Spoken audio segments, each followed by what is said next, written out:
All right. Welcome back, everybody, to a new episode of the Beast Report. I'm your host, Scott Biskobing. We're happy that you guys are joining us tonight. We got a good show lined up for you. And when I say we, I'm talking about another guy. He's the reason why you tune in. And that's the hunting beast himself, Mr. Dan Wagner. So let's go ahead and bring Dan on the show. There he is. What's up, Dan? Yeah. Not much. Just another Tuesday night. One that I'm excited about doing this episode. We've been kind of talking about it for a little bit, and we were able to track the man down and bring him on the show. I just want to see here real quick. What do we got going on here? What are you wearing there? You're so bright. What do you got on that shirt there tonight? Oh, somebody sent me this. Try new buck a day. Yeah. It threw me off a little bit. Normally you're in a vest or a flannel or a hunting beast shirt, so looking pretty I'm bright all and dressed fancy up there. for Dan Wagner. Yeah. Usually I get these guests that are like big hunters and stuff, and it's kind of a little boring for me. Dan, I'm excited to talk to. It's always fun to talk to Dan. You guys are in for a real good show. Yeah. Well, I think we should just go ahead and bring him on then. Ladies and gentlemen, joining the show tonight, Mr. Dan Wagner from Great Northern Outfitters up in northern Maine. Where exactly are you up there, Dan? Allagash is the name of the town. Allagash.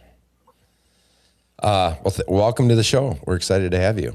Yeah, I appreciate you having me on. I know we titled this show Manifesting. What did we title it now? I just had it up on the screen here. Manifesting in life and in the big woods. So we're going to be kind of going a little bit off the rails here tonight, but I think you guys are going to really enjoy the conversation that we have here. But Dan, before we get started and get into some deep conversation here, why don't you give us a little short synopsis of your background and kind of where you came from and what got you into the outdoors and what you've been up to over the last 50 years. I'll do the best I can on doing it, doing Sure. an abbreviated version of that because I'm guilty when someone asks me a question. I usually starting from when dirt was dirt, because what happens is that helps alleviate some misunderstandings because a lot of times people will take things out of context. But in this case, I mean, my life has been. It's an interesting path, and it was one I could never have predicted in a million years. Quite different from most people, but I grew up on the coast of Maine,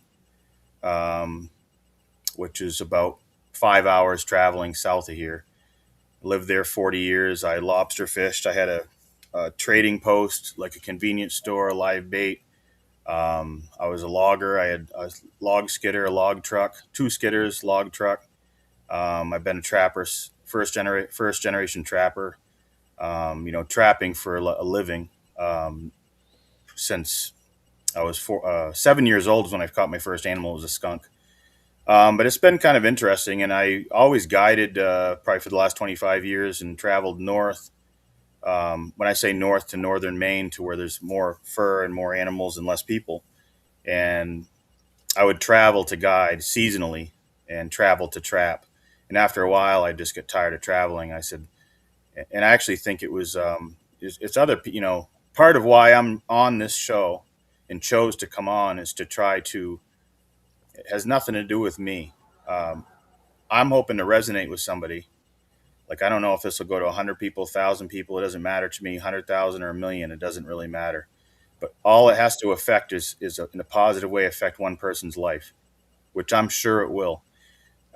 Much the way my life went the way it went, because I talked to certain people and heard from certain people that now's the time to do what you want to do. Clint Locklear, he's a trapper, had posted a big thing. I was afraid to go long line trapping and like go all in Texas Hold'em style. And he said, do it. You'll always regret it if you don't. And I did, and I don't regret it. Mm-hmm. So it's been, that's an abbreviated story, but I ended up here, bought an outfit, and I guide, not year round, but that's my sole job. I just don't have enough income people that are interested in coming here when it's 30 below zero. But that's my job is I guide people to canoe trips, deer hunts, bear hunts, moose hunts, bobcat hunts, whatever we can do, whatever people are interested in. Sure. We had a little flub in your audio there for a second, but it looks like you just came back. So we On could me? still hear you. It just kind of muffled out. It could have been Dan, the other Dan, the hunting beast. We'll blame it on Dan. Yeah. It's We had Dan's an audio issue. Dan had a June bug in his mouth before, and he spit his coffee all over everything. And now I'm saying it was a spider. June bug doesn't sound as cool. Oh, a little crunchier, I guess. Yeah. But that's great. So let's start with, or I guess the second thing we can go into here a little bit is what we'll call Dan the hunting beast here. Do you want to talk about your experience? Because we did an episode earlier this season about your hunt, but we lost that episode because of some of the clips that we showed. We can talk all about it, but we won't be showing any clips tonight. Do you want to talk about that a little bit? Kind of give some people a synopsis? Because a lot of people, I think we lost the show maybe halfway through. So there was a lot of stuff that Only that the we people had that came on live, which was only like 300 or 400 people. That's all that saw that. Because I don't know if you know about that, Dan, but we did a show and we talked about the hunt up by your place. And during the show, we showed the clip of you dispatching the bear at like 3 yards. And immediately YouTube took down my whole channel. Yeah, Scott mentioned it earlier. I didn't realize that had happened, but it would be. It doesn't surprise me. My Facebook page is limited right now for 180 days because of I'm not marching to the beat of their drummer. They've made it so no, it doesn't go to any new people, and it is what it is. I'm not going to change who I am. I don't care. They can pound sand. Right. Well, let's take it back here to where we met Dan, and that was at Huntstock in Massachusetts this last summer, and I guess maybe take it from there. Yeah, I knew Dan online a little bit before we went to Huntstock, and I just seen him online a few times, and I was interested in some of the things he was talking about because he always had ways of saying things that would strike me a little interesting. I don't want to say odd, but it'd be a different way of thinking about things, and it kind of struck a chord with me. And I was at Huntstock, and I didn't even really realize he was going to be there. And he came walking up to my booth and started talking bear hunting. And we had a really great conversation. Talked about manifesting luck. I really liked that conversation. And ended up, we decided to do some bear hunting together. And I ended up driving all the way to Maine. It's like a 24-hour ride up to your place from my place. But it was well worth it. Anybody looking for a bear hunt, that was incredible. I mean, I don't know how many bears we treated. It was like 10. I don't know. It was something like that. But it was an amazing hunt. I got to meet some amazing people, watch some other people shoot their bears, and eventually get one of my own. And the most interesting part of the whole hunt was I had brought a young apprentice with me from work. And wanted to get into hunting and just wanted to go on an adventure too. And I said, well, can you hold a camera?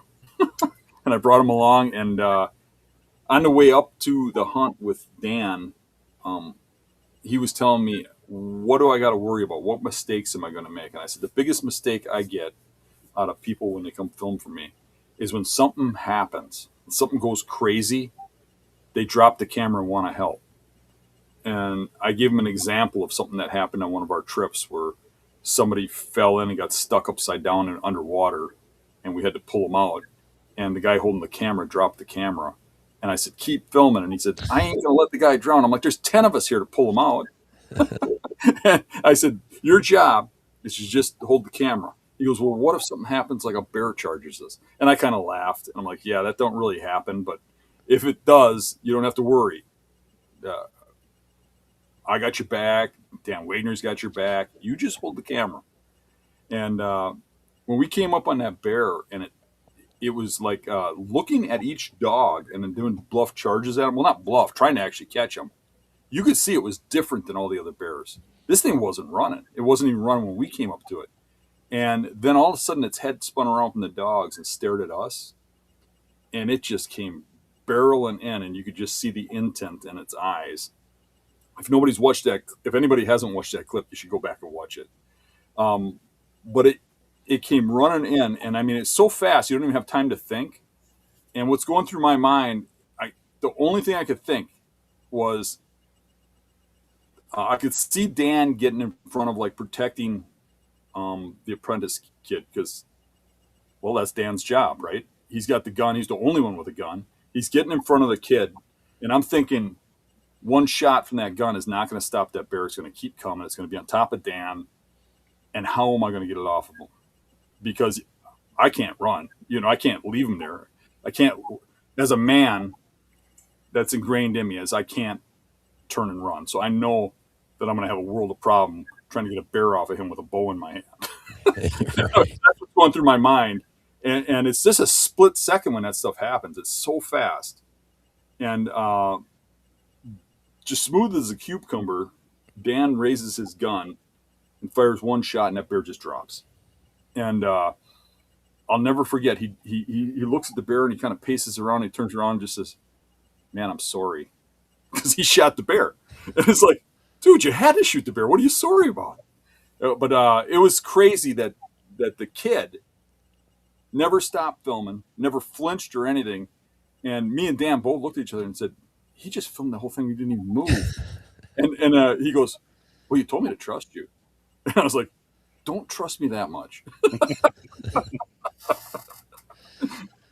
Yeah, that's fantastic. Yeah, it'd be difficult to get for it'd be one thing if a National Geographic type, photographer, videographer who'd been in the business for years and had done some crazy shit, and they can put up with a lot of stuff. But to have a guy that's pretty green, I mean, anybody that has only carried a camera very few times would not hold still in that situation. It's just not normal.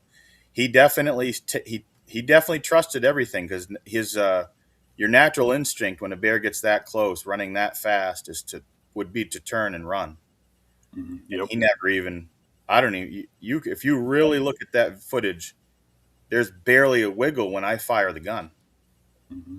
And usually, even on a firing a gun, that the camera will do this. Yeah, right. Even when you look at professional hunter filmer guys that do it for a living, they jerk when stuff like that happens. You see them go down, or they run. There's a little bit of a movement when the gun goes off, especially. He just was like he was a statue. I recognize. I turn or when I saw the footage later, I said, "Boy, that doesn't make any sense." I talked to him about it a little bit, and you know what he said to me? He said, "I just went blank. I just held the camera looking at it, and I didn't know what was going to happen." And you're thinking about what's going to happen. If you think too long, all of a sudden it's on top of you. He goes, "I just went blank," kind of something to that degree. It wasn't exactly what he said. He really wanted to tune in tonight, and he had something going on that I didn't know about. And he came to me at the shop today, and they transferred him over to a different building, but he came over to the shop today just to talk to me about this show. And he's like, "I hope Dan's not going to be mad at me. I can't get on. I got something going on. Can you do it a different day?" I'm like, "You're going to have to tune in later, dude. I got to do it tonight." Yeah. Yeah. We often talk about how hard it must be for him to walk around with balls that big. Yeah, it's not to have a bear do that isn't very common. A bluff charge is fairly common, but that wasn't a bluff. I've seen plenty of bluff charges, and I've had them come right up to me, and I wouldn't have shot that bear if it was a bluff charge. But you meant business. He definitely, Milwaukee. Some people do shut down. I mean, because you don't even know. It's like it's in the uncharted. It's not supposed to happen. We didn't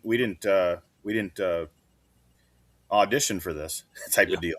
And then the bear starts running, because it was milliseconds, But it was still impressive that he didn't flinch. You would think fight or flight would take over. It really was impressive that he didn't flinch. Got the, and I'll tell you what, too. You talk about changing people's lives.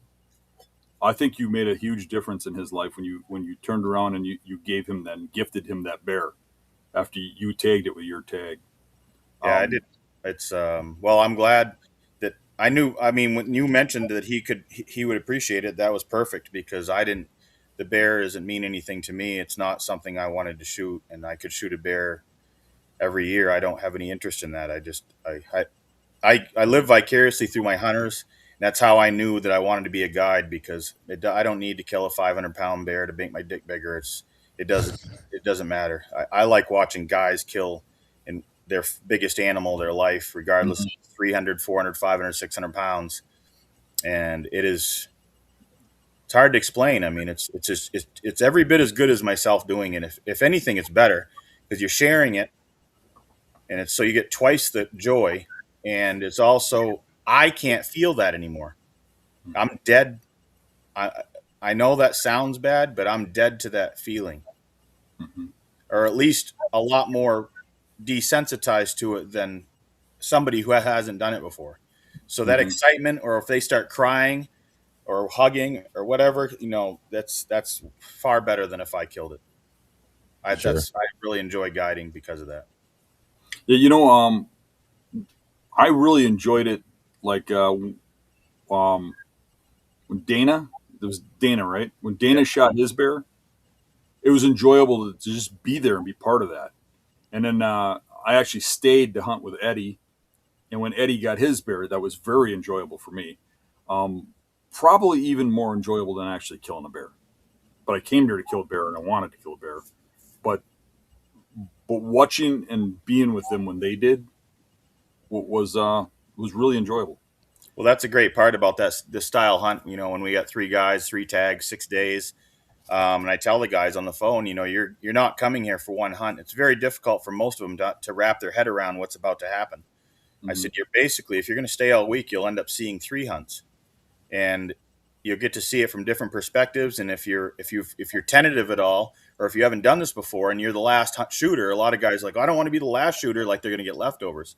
I said, you're going to know a lot more about what to do after seeing it done twice than you will if you do it Monday.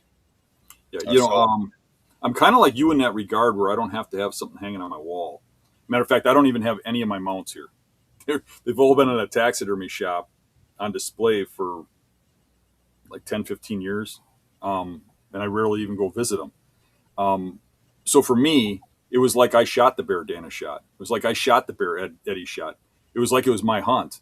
It was like I was there. I don't have to be the one that pulls the trigger. You know what I mean? It was a really fun time. 100%. I know. I mean, I never got anything mounted my entire life. I'm up here guiding. I'm probably 45 years old, and I got a couple of hunters. It started to become a thing. They were looking at bare walls, and they're like, "Do you hunt?" That was actual question. Do you hunt?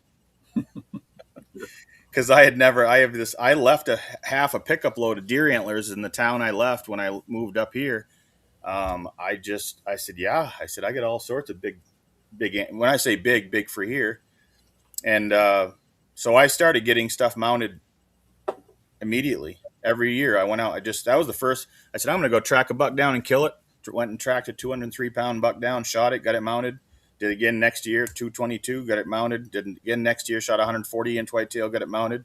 I had to actually put stuff on the walls because I didn't realize people wanted to actually see stuff and talk about it. Kind of, it's almost like a conversation, you know. It is nice to walk into somebody's trophy room and look at it, but um, if you're not into a trophy room, that's fine too.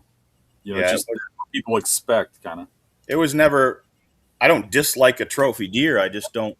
To me, if I spend $1,000 on a deer mount or 1,500 or 500 in the old days, I'd rather go buy 10 trail cameras, which is Right. going to get you more. Which is going to get you more dead deer, get you more happy clients. 10 trail cameras or 10 tree stands or whatever, or a mount on the wall. That's the way I was. Just always, to a fault, I was a function over fashion person.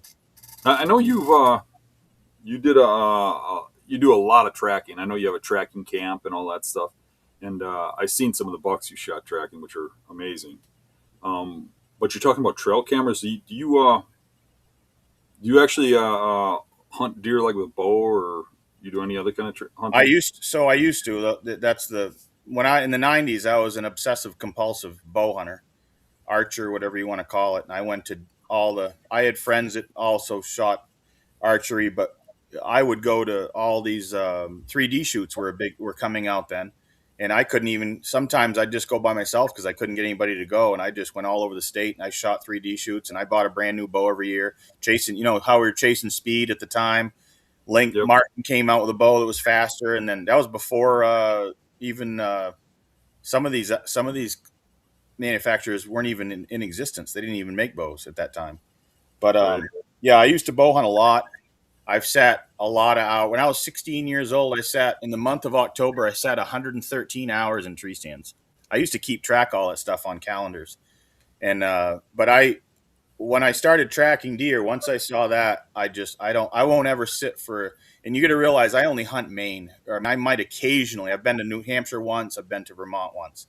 I'm a Maine hunter. You know, I don't travel all over the world. I don't travel. I've been invited to a lot of hunts. I'm having so much fun here and living vicariously through my clients that I don't really need to travel. So I'm just a Maine deer hunter when I do deer hunt, and I just track now. And hopefully, I'm not going to sit again in a stand until I have to. You know, whatever How that. do you go about bow hunting when you're in the woods up by you? Up here, I have never bow hunted here, but the deer here are not nocturnal, so it's a different ball game. You know, it would be completely quite different from like your. It's fascinating to me to hear you talk with that guy that's doing the thermal imaging Hmm. work, because that would have applied very well for when I was younger. You know, I didn't know that type of stuff when in the '90s. I was a good deer hunter because I put a lot of time in, and people thought I was a good deer hunter, but I'm not a good deer hunter. When I meet people like you and I meet these guys that are good deer hunters, that's a good deer hunter. I was not a good deer. I killed a lot of bucks. I killed a buck every single year. I mean, for years and years and years, and I never missed but I didn't understand the deer like you guys do, you know, and it's fascinating. I'm applying that in a reverse fashion. Here where I am, the deer aren't nocturnal, so they have a lot bigger home range. They don't really need to stay in a small area. You know, I look at like those urban deer anywhere where they're pressured a lot. You know, it's almost like uh, if you took an etch a sketch, the ones the kids play with, if you were able to shake that randomly for like 5 minutes until it colored in most of the screen, then just looked at that screen and saw the couple small areas where they were gray with no marks. That's where the deer live. That's where those big bucks live. Hmm. Wherever the people don't go, Yeah. there's assuming there's food, you know, which there a lot of times is, but that's where those bucks live, and it's kind of random. Like, you know what I'm saying? You would never be able to tell where that is. Up here, it's not like that. It is not like that. You could take that etch a sketch and just set it down. There is no the deer are not patterning humans here. So Hmm. it's just a completely different animal. It's almost like hunting in different species. Yeah, I would imagine they have to move a lot more because of the types of food sources they have. So they have to keep wandering and eating to get to the sizes that they're getting up their the body sizes. They may not cover a lot of ground because I notice it's hard to find a big buck track on the snow. If it snows early and it's not the rut, good luck finding that deer because he's not Hmm. moving much. He's still in a small area, but so you could possibly learn something from that. In other words, in a heavily pressured area, he may not be living in a small area because he's pressured as much as he just doesn't need to go anywhere. Type Yeah. of, you know what I'm saying? And I Yep. can't prove that, but here the big bucks don't travel much early. I do think they still have a fairly small area because just like any old man we know, they go down to the local corner store. They've got a very efficient system. They get a coffee, they come home, they do this. They've made their life efficient. So I think the older bucks are similar in that respect. I don't think they have to travel, but they definitely the human element is not there. Whatever the human element is doing, that doesn't apply to these deer.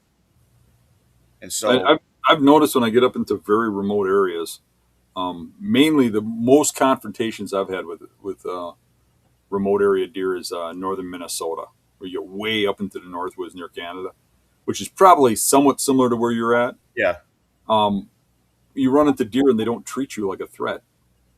like they don't even understand your threat. Like they haven't learned that.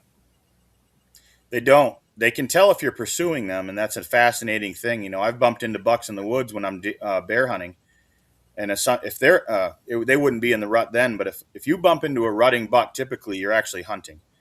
But the deer here, when they're rutting, they almost don't even pay attention to you. If they didn't hear you coming, they'll look at you and then keep going about their business. They don't Yeah. even. I'm not saying they've never seen a person. They just have. They have no reason to.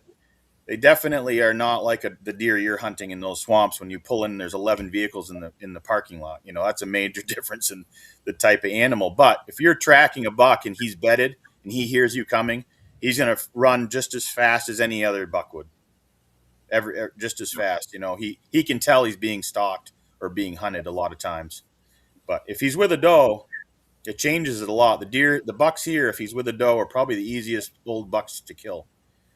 They definitely let their guard down. They don't care about people.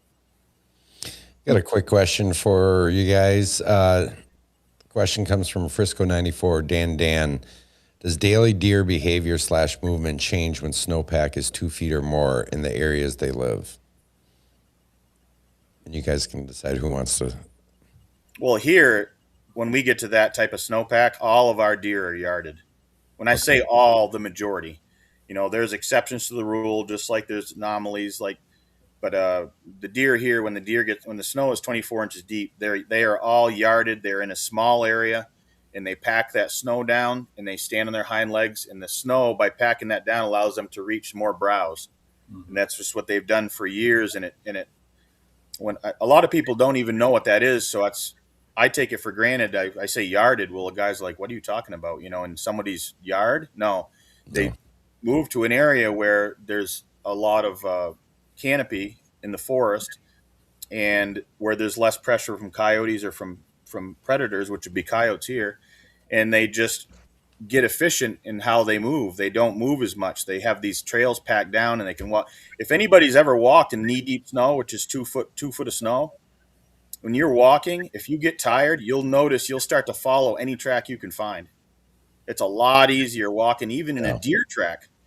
Even in one deer track to follow for miles, it's a lot less effort for a person to walk following a buck track or following your own footprints than it is to break trail.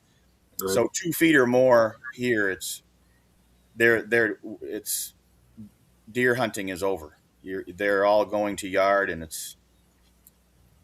You mentioned coyotes as predation there. Is there a wolf population there as well?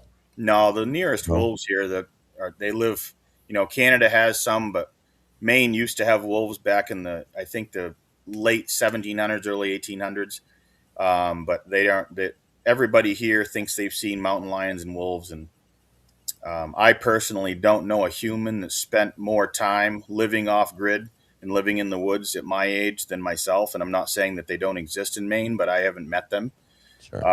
I have never seen a mountain lion or a wolf, and I lived 14 years off grid. I spent a lot of time in the woods. We don't have any wolf problems here, thankfully. I mean, I know Wisconsin does, and that's unfortunate, but wolves aren't a problem here, thankfully.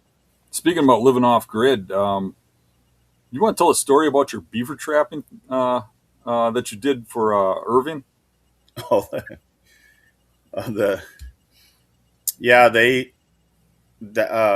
they called me back.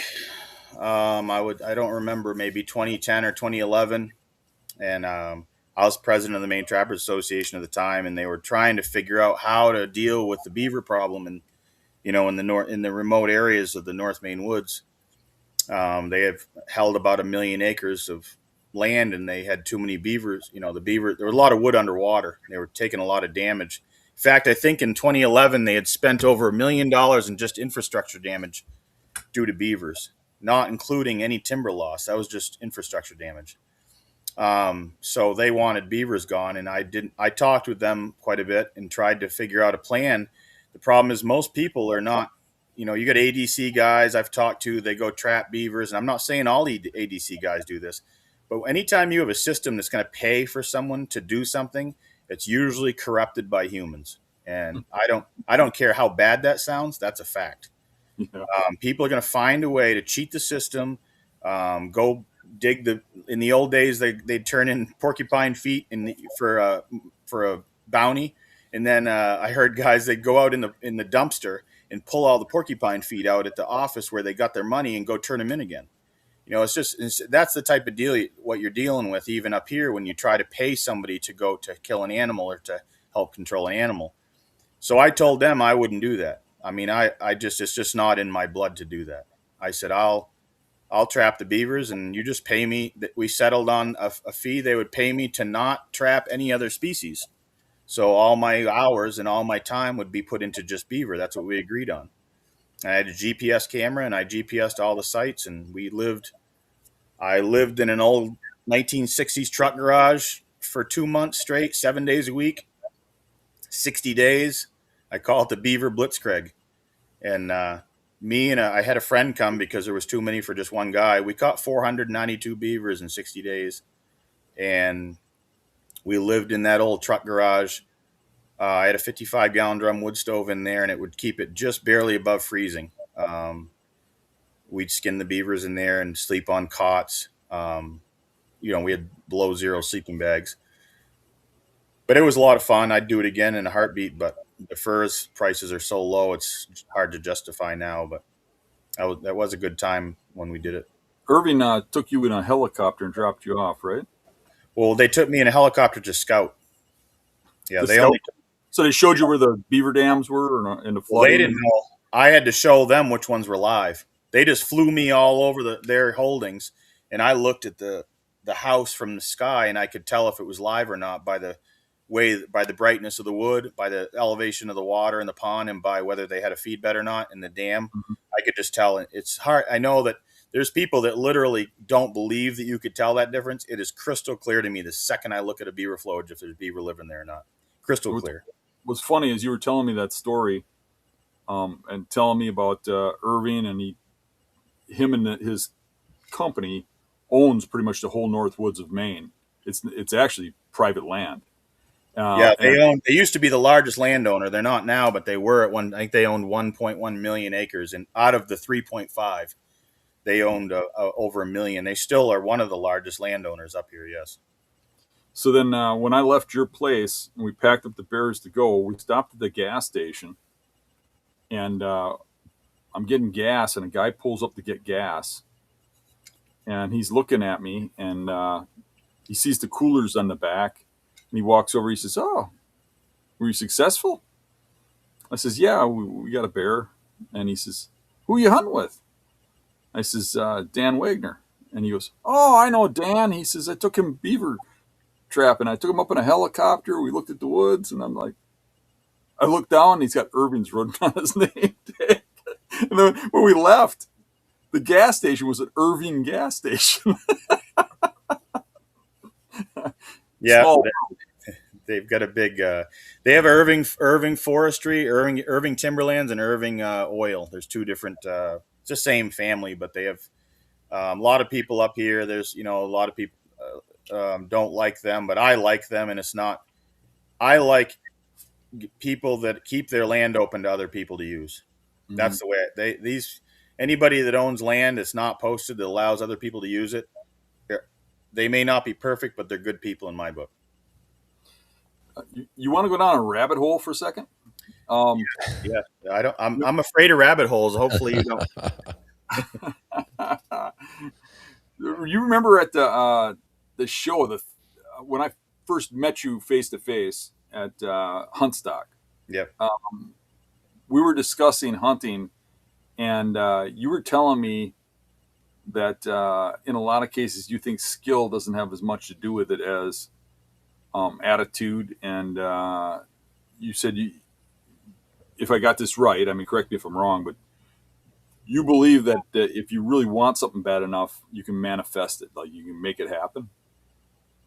Yeah, and so it's a bigger than a rabbit hole, because to tell that story so that everybody could understand what I'm talking about when I say that would take way longer than any podcast should go. But basically, I've lived long enough now. My father called me the luckiest deer hunter he ever knew. And when I was younger, I didn't know any better. I didn't have a sample size large enough. I just, I would sit in the woods and I always thought I was going to win. And I do not think I was a good deer hunter. At the time, I did. In fact, my peers thought I was a good deer hunter. And maybe I was good. I wasn't great, especially after meeting guys that know what's going on. Now I can see crystal clear the way it is. But, anyways, in that type of environment, like where you hunt, that's the type of hunting I did. And I would go in the woods. Now, in life, I didn't have this attitude, which I found fascinating. I was fairly negative. I think it's the world we live in. It's almost like it's ill, and the energy is sick or something. But I'm not going to blame that. I just don't know why I would not be positive in life. But when I went in the woods, I always thought the deer I heard coming was a buck. I always thought the sound I heard was a buck. Every snap, crunch, twig I thought was a buck. And I've shot 2 does in my entire life. And that's nothing against doe hunters, because it's absolutely necessary, in my opinion, for quality deer management. And God bless guys that shoot does. I'm a trophy hunter. I'm an antler hunter. I like antler stew. Every antler I've ever shot is connected to meat. So I like to shoot bucks. And I did from an early age. My first buck was an 8-pointer, 170 pounds. I couldn't even drag it. I weighed 101 pounds. But to go on to what you're saying is, I would sit in the woods and just almost will it to happen. Now, I didn't know at the time, but it was way too common I would shoot bucks. It didn't make sense because nobody around me was doing that. And I mean, none of my peers, none of my friends, my dad, anybody was shooting. So now fast forward, and I don't know when this started. A dim light bulb kind of came on in my head. I'm like, and then of course, there's parallels, and the languages we use to explain some of this stuff. We've talked about this a little bit, but quantum physics explains how you can manipulate energy. I mean, they explain it in science, so it's a fact if you understand it and trust science. Then you've got religion, where people believe that if you pray, that you can affect an outcome, which I also believe in. So if you take the majority of people believe if you pray, you can actually affect the future. Well, so if you take between the science mind people and the religious mind people, they call it God, they call it energy. Well, it doesn't matter. We're still manipulating it, or we're changing it by a positive thought process called prayer.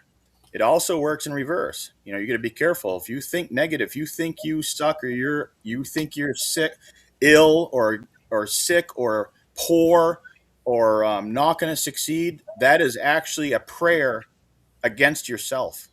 And I've lived long enough now.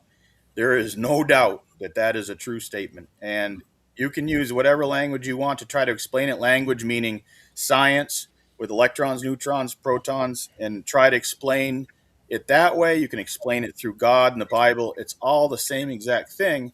But when I was younger, I didn't know that. When I got older, I started noticing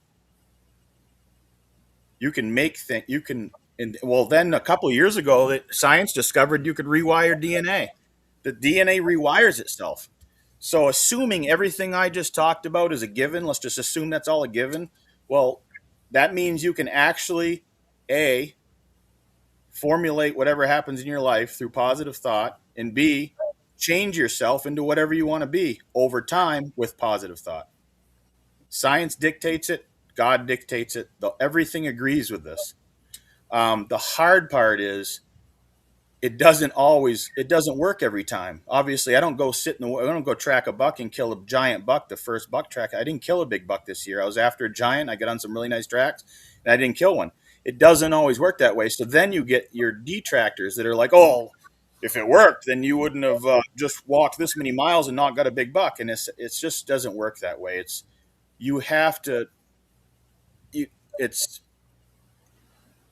I can understand where someone gets demoralized when they fail, and to go into like psychology a little bit, men do not do well when they fail.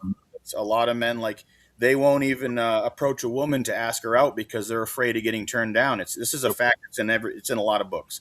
Men do not do well. They're much worse than women when it comes to failing. So they're afraid to fail, so they won't even take a step. They won't even do anything because they don't want to fail. Well, if you can mind over matter that, just say, okay, I know I might fail, but I'm going to go anyways. You just go and you make it happen. And once you live long enough, you get to where you have a sample size large enough where it's undeniable that, and you know what I'm talking about because you and I have talked about this. You start to notice a pattern. And I'm not very good at a lot of things, but there's one thing I am good at, and that's noticing a pattern. The second something is done more than once, it becomes a pattern. When something's done twice, it becomes a pattern. 3 times a pattern. You start to notice similarities between those different examples of when something happened. And once it happens 100 times, you can really start to notice patterns. Now, some of them are theories. It's not, you're not certain what's happening, but you're like, this isn't a coincidence. There's a pattern there. Well, what's funny is that's how I kill everything. It's all I've ever done is make things stop breathing my entire life. I've been logger and a trapper and a deer hunter, bear hunter, moose hunter, everything in Maine I target and kill. And all I do is look for patterns. And once you see those patterns, it gets really easy to make it happen. It gets super easy. But it's fascinating because I don't believe in the word being a master at something, because technically if you've mastered it, you have nothing left to learn. We were riding horses 125 years ago, so I think we still got quite a ways to go before we master anything. We're kind of like in kindergarten right now as a human species, but anyways, yeah, manifestation. A lot of people struggle if you say that word. They do better if you say praying. It's the same exact thing. You just gotta. I can tell you, like, every camp I've been in that you have a negative person in has always been a failed camp. And every camp I've been in where everybody is gung-ho and in a great attitude has always been a successful camp. And I'm sure you see the same thing with your guiding. If you get a guy in there who doesn't believe in himself, doesn't believe he's going to kill anything, starts talking himself down, it's probably hard for you to turn that hunt around. Well, it can be for sure. It's I've developed some methods that are, you know what I'm talking about. I think outside the box, and you do too, and that's part of what drew us to each other. Is we don't accept. I don't accept an answer to a fault. I mean, I drove my parents and probably anybody nuts when I was a kid because I always had, like my teachers, they would say, "Well, this is the way it is," and I'm like, "Well, why?" Why? Yep. I've asked why. This isn't anything new. I've been an asshole my whole life, probably since I was born. I'd be 6 years. I don't even remember. I just remember being in school asking why, because they're telling me the way things were. Well, we've already discovered monumental things since I was in school. So they were wrong about a lot of it. And what I'm trying to say is just because I don't have a piece of paper on the wall I paid $150,000 for that says I'm smart, there's a lot of things that left to discover by Dan Infalt, by myself, by whoever. A lot. And I mean, who knows how much. Mm-hmm. So always turn rocks over and look for a new edge or a new, we do fall. We're all guilty of biases, things that we for sure believe in or things that we were taught. It's hard to shed that. It comes easier to some of us to shed that. You know what I'm talking about. Some of us, including yourself, we're just naturally don't believe even something when we see it. I'm like, I'm a doubter, conspiracy theorist, even when I see something in plain, ink. Yeah. So that's a natural thing. It's easier to go hunting or to look at something from a different angle, the way you're talking about when you doubt it. Would you say that it's kind of along the lines of having confidence when you're going out to your stand? And you and I spoke about this a little bit this morning. And, where everybody's looking for something to cut a corner, right? Or find the magic, as Dan says, pixie dust. The latest and greatest thing that it's going to help you kill deer.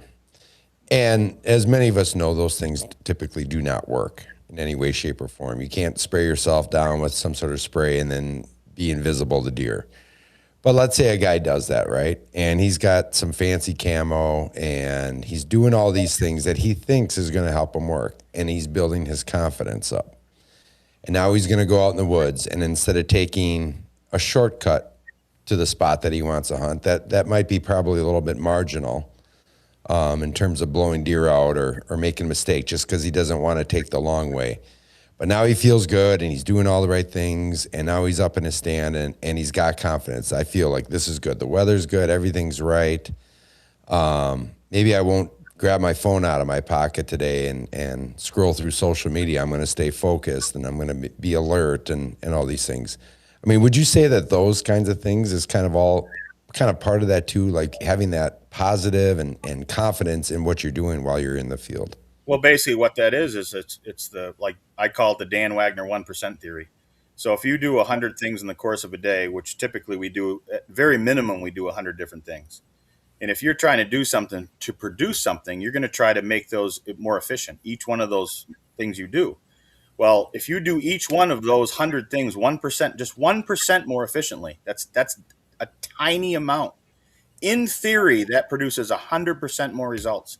Mm-hmm. And that's how I caught the amount of beavers that I caught. Because I caught 402 beavers one spring, and at a time when 100 was a lot. 100 was the goal, and I caught 402.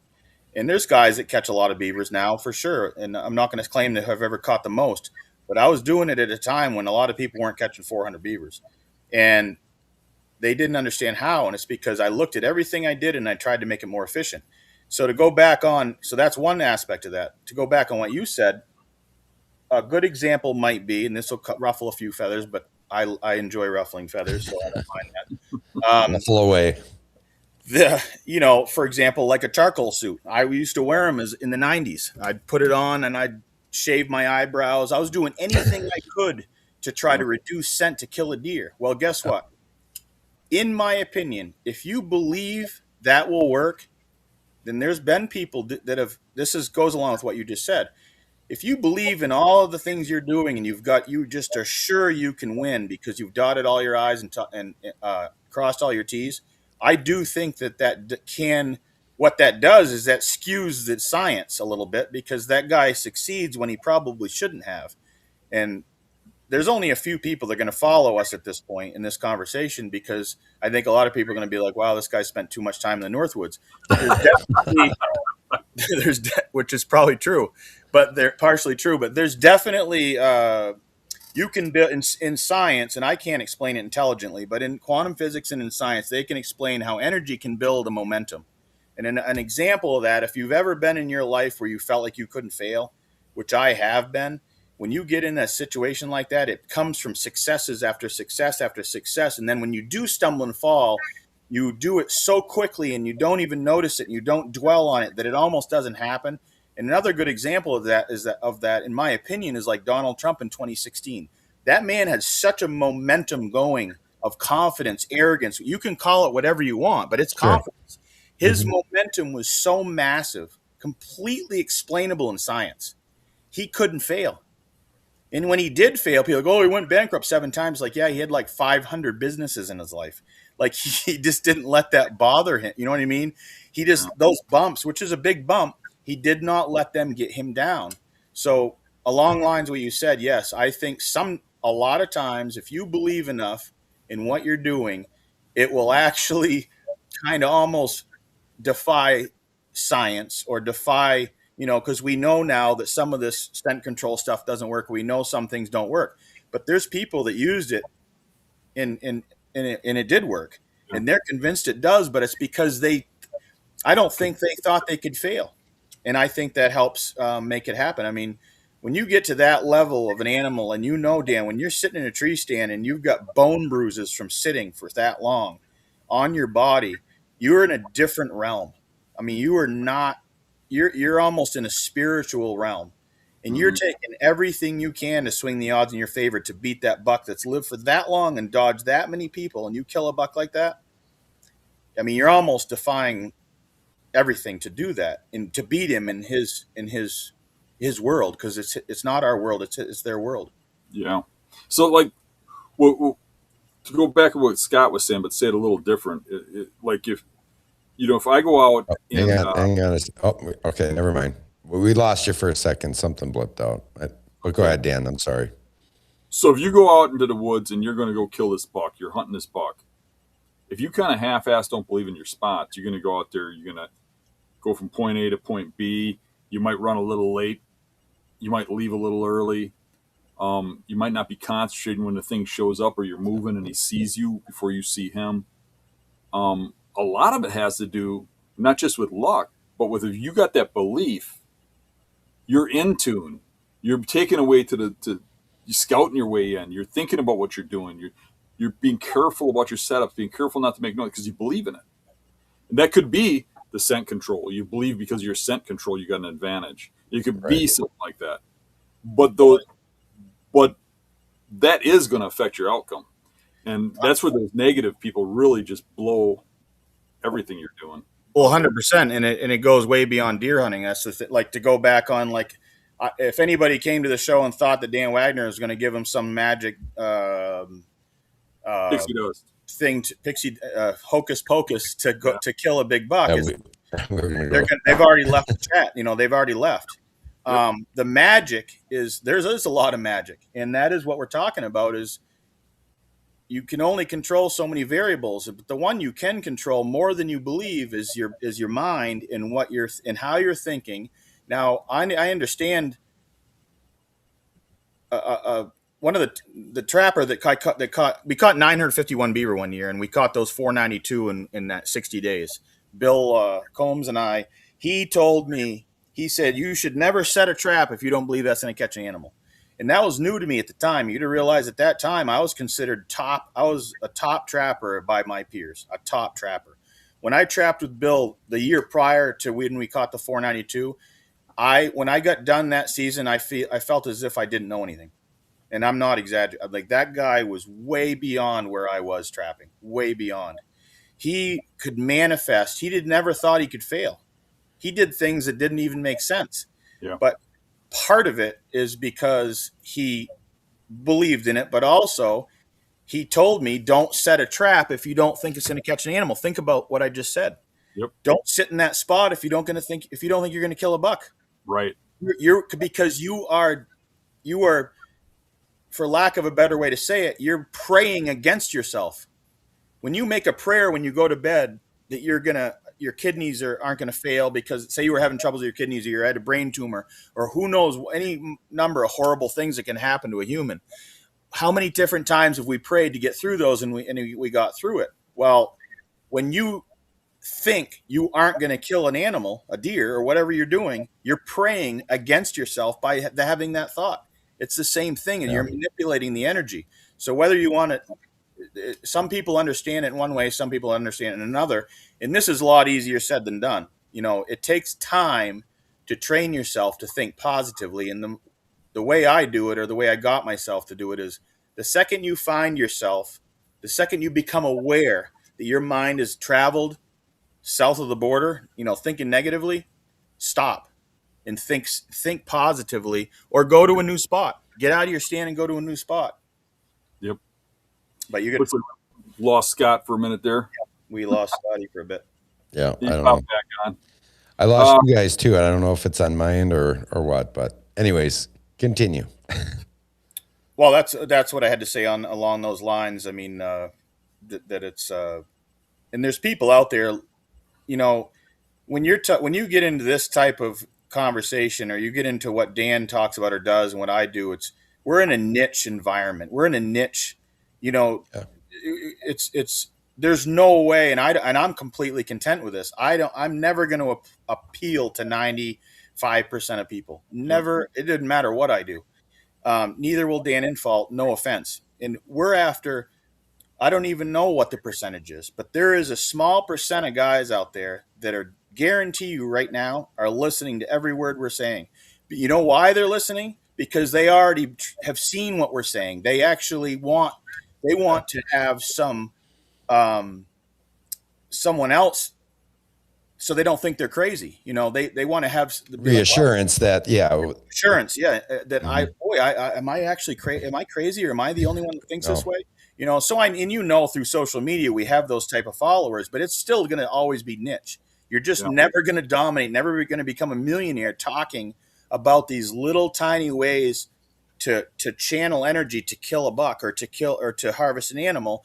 But what's fascinating to me is, and I think this is the most important, is everything we're talking about applies to regular life.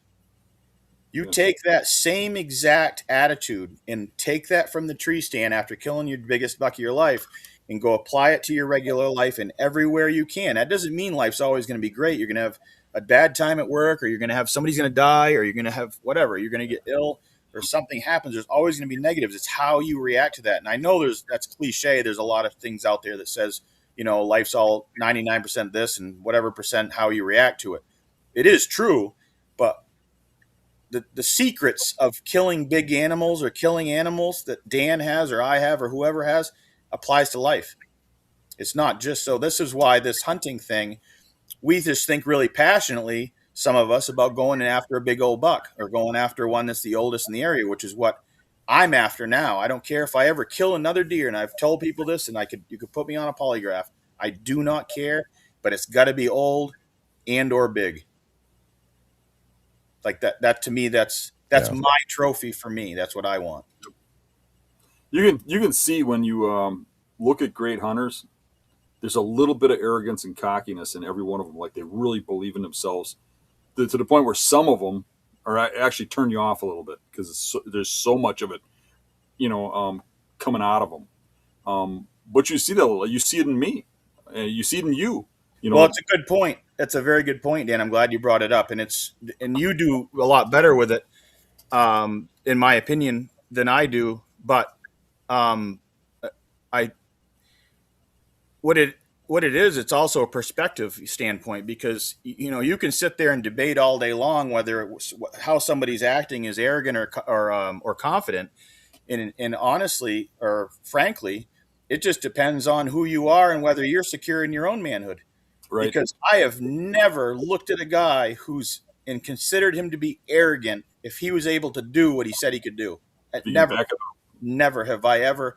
Now I'm aware if a guy comes across as arrogant, and I also am aware of my own arrogance. I know that I'm cocky or arrogant in some respects. But you know what I've also found? There's a lot of people that like that. And I'm only trying to, I'm not looking, I don't need to, there's 8 billion people on earth. I don't need them all to like me, but it's like a brotherhood.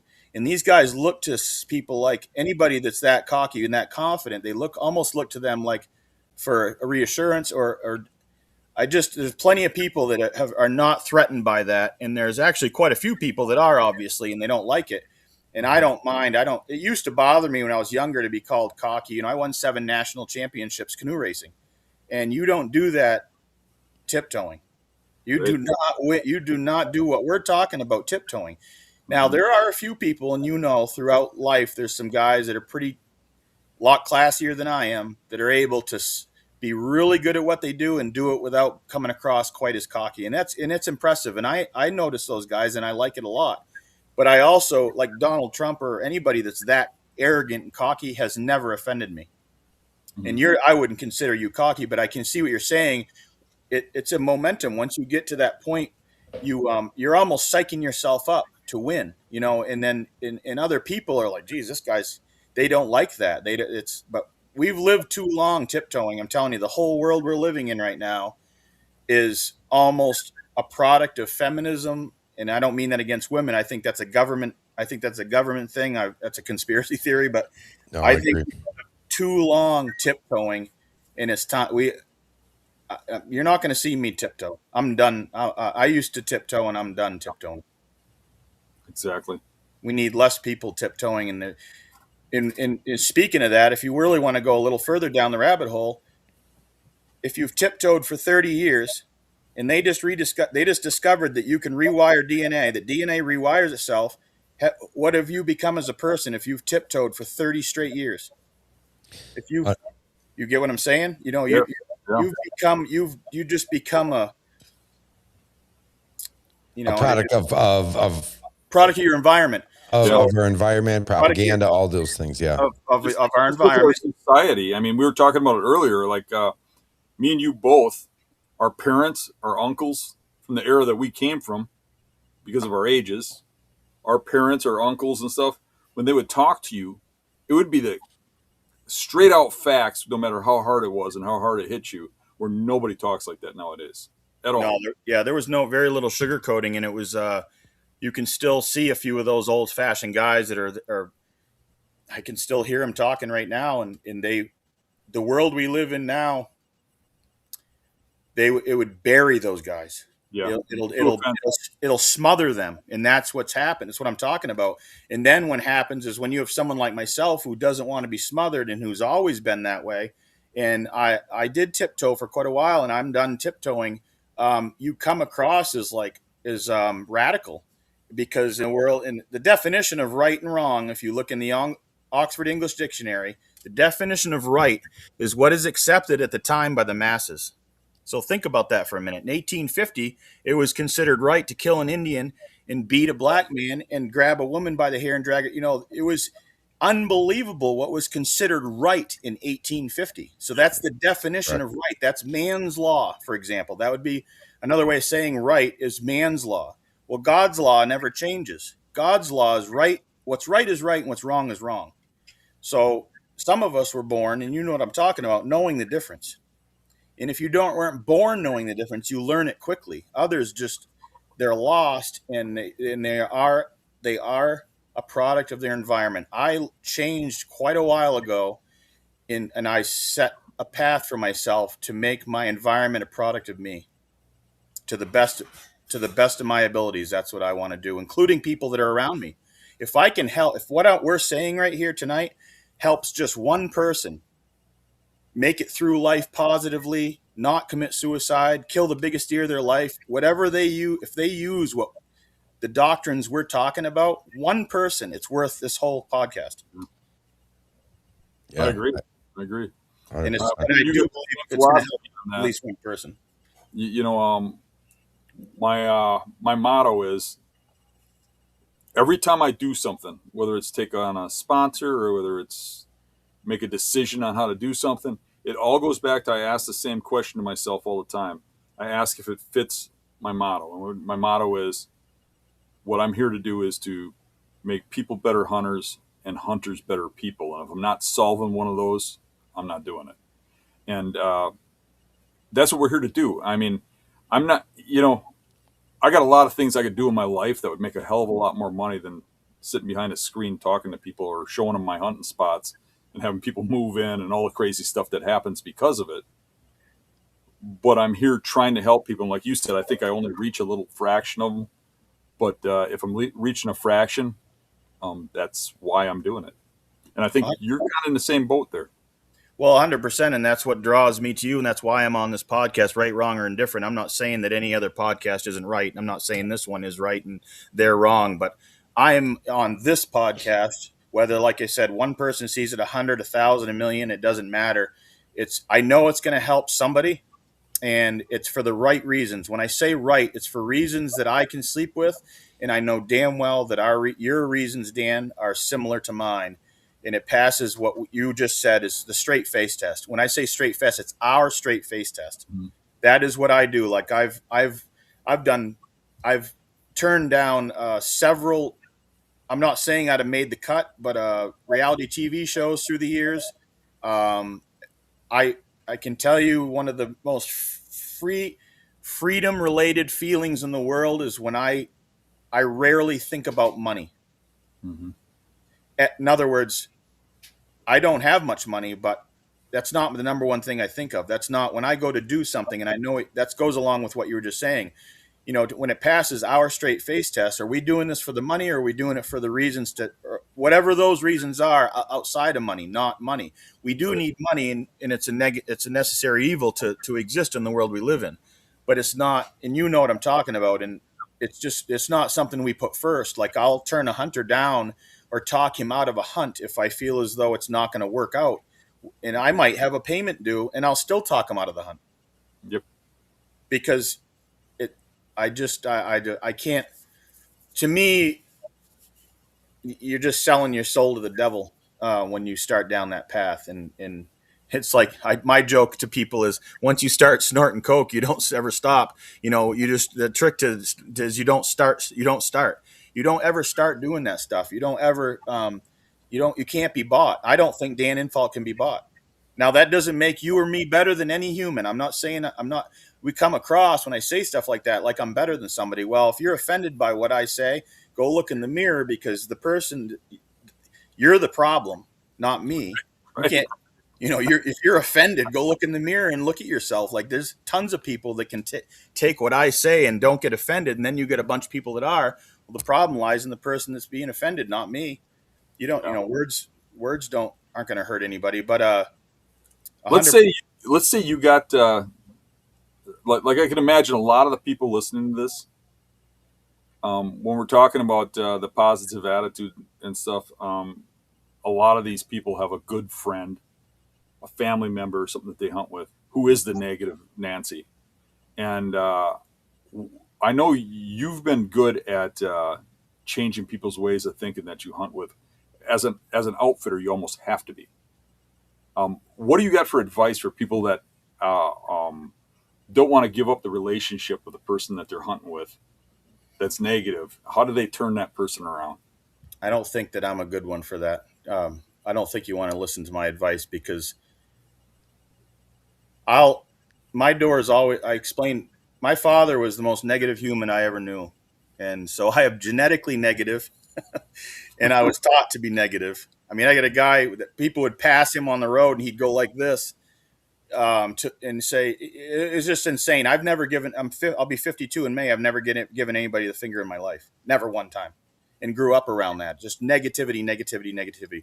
But my answer is, and it's going to sound a little bit rough, is I told him, I never talked with him the last almost 10 years of his life, and he died. I never went to his funeral. I told him, I said, my door is always open, but I said, I'm not. You got to come to me. You got to meet my terms. You are a broken human. So I don't know if that's good advice, but you asked me a question, and that's my advice. If you can only help somebody so much, and then you got to let them go and cut them loose. Now, here's what I found. A lot of people are going to call you names. My dad was so stubborn. We were a lot alike in that ways. He would never come around. A lot of people will call you names, and then a little while later, might be 5 or 10 years, they'll come back around. And they don't, I don't need a carrot. I don't need someone to come back and say, Dan, you saved my life or you helped me. As long as they do figure it out, if whatever I did to them helps them, that's a good thing. I don't need to actually know that it happened. But it's just shunning is something that I think is really important, that is gone in the world we live in. And when I was younger, I was shunned if I did something that was unacceptable. In other words, like that was unacceptable for the way you do life, and the way I do life, our little rules and what we think is acceptable in our life. When someone violates those rules, like say they backdoor you on permission or something, or you take somebody to a spot and then they go there without asking you type of deal, that person will always be shunned by me, right, wrong, or indifferent. I don't care if anybody thinks that's wrong. That's what's happening. And if enough people started shunning people that did stuff like that, after a while they would change their ways because they're wrong. I was born knowing right from wrong. I don't need to be taught that. And I just think that in the world of tiptoeing, and I believe it's related to feminism, and it's all the same thing. Heavy liberalism, afraid to offend somebody. Nobody's getting shunned anymore. Yeah. You guys doing everything for money, and you just got to look for the positives and try to concentrate on the people that are there's some really bright lights out there, and you got to concentrate on those guys. Well, you know how you said earlier about how in 1850, what was normal or what was law or what was thought to be right at that time compared to now. And then what you were just talking about, I feel like that's exactly the way things are now. Nobody tells it really. I shouldn't say nobody. Nobody gives it to you straight. Everybody is afraid to speak in certain tones or in certain manners as to not offend. We're so afraid to offend people, and that when we're simply just speaking truth, right? I mean, it's one thing to have a strong opinion about something that that may or may not be truth. You just believe it, but there's always that fear that you're going to offend somebody. Well, there's no doubt, and it's partially. I mean, I'm repeating a lot of things that are, almost cliche, but the the it's become like a pioneer thing to tell the truth now. People, if you tell the truth and it offends enough people, it's a popularity. It boils right down to the old definition. That's why I always, and some people aren't going to get what I'm saying. That's fine. Some people will. They're going to say, no shit, he's right on the money. Well, it is. It's the definition of right versus wrong. There is no, you could go to the Bible and look for right. But the problem with that is, and I think there's a lot of good stuff in the Bible. You can go to 10 different churches that all use King James Version, the same exact book, and they'll give 10 different sermons on the same exact pages. It's all subject to interpretation. So you can't even go to the Bible for the proper answer because there's too many different interpretations of it. It's subject to human interpretation. Right is only considered right by if the majority thinks it's right. So if Dan Infalt or Dan Wagner has I could be spot on factual wise, which we've seen examples of this, and you get browbeat because everybody believes something else in what's considered right, or what is man's law is not what you're saying. And so I still will never, it's a rough road. It's not a road for everybody. I will not waver from that line. It's just not for everybody. I mean, I can see why people wouldn't buck that system, but for me, there's just no other way. I don't need someone to tell me, to pat me on the back to say you did a good job or you did something right when I know it's right, even if the populace is saying it's wrong. If I was in 1850 and I said that type of things they were doing was wrong, then I'd be just as much of an outcast. Right. Because they were saying it was right. It was considered normal. So think about, I think the biggest thing is that we're hopefully resonating with other people that are also in the similar boat and want a little bit of reassurance that they are doing the right thing. Mm-hmm. That's the only people I really am worried about or concerned about. There's guys, sure, they're so indoctrinated that, and we all are indoctrinated to a degree, but some people are so far gone. They're just so set in their ways. They're never, ever going to change. And that's fine. I'm not going to try to change those people. What do you think, Dan? I have a way of getting rid of those people. I just wear a little Donald Trump pin on my coat or something like that. Or you just say Donald Trump and you watch them freak out and run. And then you get rid of those people and you end up with normal people. Oh yeah, it's not that hard. I mean, they have to like Donald Trump, but if they run from it or they freak out, they got some sort of mental problem. Yeah, well, I was exactly. Just going to say, yeah. 100%. Like people go, oh, I've been a somewhat of a Donald Trump fan ever since 2016. But the biggest thing the reason I am is because I've never lost a hunting privilege to the right. I mean, not to get political, but I just never have. I'm actually, by definition, a textbook libertarian is what I am. I'm in the middle of the road person. But I can tell you that every single state and all the hunting privileges we've lost, California, Oregon, all the hunting, all the hound hunting that they can't do, that's all from the left. So when someone says, well, why do you support Trump? I'm like, because he doesn't take things. They all take taxes away from us. All of them. Doesn't matter which side. Mm-hmm. But what they don't do is take hunting away from me, which is my right. And I can't. So that is easier for me to swallow, or easier for me to deal with. But yeah, anytime you want to get somebody wound up, or if you feel as though you got like somebody in your woodpile, all you got to do is make a few comments about Trump or write something about tucking your boots in your pants like I do, and boy, they'll come right out of the woodwork. They can't help it. Yep. They come out swinging, and it's really fun for me. Every once in a while, I'm like, I got to clean the slate a little bit here. There's a few too many. I don't know what you want to call them in my ranks here. So I'll just post something that's on that edge, and boy, they bring themselves right out all on their own. Like you said, if you're a normal person with common sense, you shouldn't be offended by any talk that's political or otherwise if it's not something that's aimed, Regardless, yeah, regardless if you agree with it or not, right? Well, yeah, you right? shouldn't be triggered. Triggered is one is.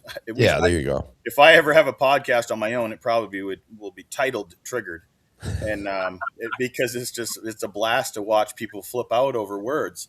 Now, I think at some point in all of our lives, we've probably all been triggered by something at some point. It's just a human flaw. Animals don't get Naturally, triggered; yeah. humans do. Right. But that you at some point you got to grow up, and maybe some people don't ever grow up. You wake up and you're like, actually, he's not doing anything wrong. Why am I mad? The guy has a right to think however he wants. It doesn't even matter. Someone could say, I hate you. I think your mother's fat, or I think your whatever's ugly. And I'd be like, yeah, well, sorry. Yeah, good. Sorry. You feel that way, bud, but other people, if they said that to other people, they'd start fighting, Right. and it's very interesting to watch that dynamic, but it's, What do you think it is that separates those two groups of people? The ones that are going to brush it off as opposed to be extremely reactive. well, at this juncture, because I can't say I believe anything because that means I've done learning. But at this juncture, True. from what I understand, I honestly believe all of us, we're all just animals, and we all, what happened, all the things we're talking about, the flaws in humanity. Do you notice that the animals don't have those flaws? It only comes with human consciousness. If you want to take it even a step further, there isn't even any evil, in my opinion, in the animal kingdom. True evil. In other words, you get up in the morning looking to backdoor someone, or to steal off them, or to do something to them to make your life better. That is only exists. Evil, in my opinion, only exists. Now, this is kind of a morbid or not a very positive statement, but I do believe it. Evil on earth only exists in human consciousness. So once you kind of notice that, wow, that's kind of true, because yeah, maybe a tornado is horrible, but it's not evil. It's not sitting there with it trying to kill you. It just does. It's just nature doing nature. A wolf doesn't wake up in the morning thinking he's going to go cheat somebody out of a caribou. He just goes and steals whatever he wants. I do have a point here. I think a lot of people are the same way. I think a lot of people are just acting out of instinct, and they just do what an animal would do. And I know that sounds horrible and it sounds like I'm being demeaning, but I do believe it, so I'm going to say it. I believe a lot of people we're all animals. There's a very small percentage of us that wake up eventually and become more civilized, and you table those feelings to live peacefully amongst each other. In other words, if a guy wants to go golfing, or or wear a dress, or wants to go change into a woman, do it. You know what I mean? No matter what somebody else does in their life, it's not my business. Once you get to that level of whatever that level of consciousness is, you aren't going to be offended by anybody else. And to me, that's just a level of civility. I don't really want to say it's a level of intelligence, because that makes me sound like I'm better than someone, but it probably is associated with intelligence. But I mean, I think a lot of people listening to this can know people like that. There's some people do not even think they're doing anything wrong when they go steal something. They're just trying to make their life better. And I know I got a little off track there, but it's kind of along the same lines that you're just saying. Is I think that the niche civilized people that I know Dan likes to be around, and that I do, is never going to be a very big percentage, a large group. I just, sadly, I hope I'm wrong, and I hope that changes. And the only way that's going to change is by waking people up to what they're doing. Mm-hmm. Don't act like an animal. Don't go take things from other people. Don't go manipulate people, lie, cheat, steal. Don't go by just because it's man's law says you can do it. Go by God's law. Go by what's right versus what's wrong. Oh, yeah.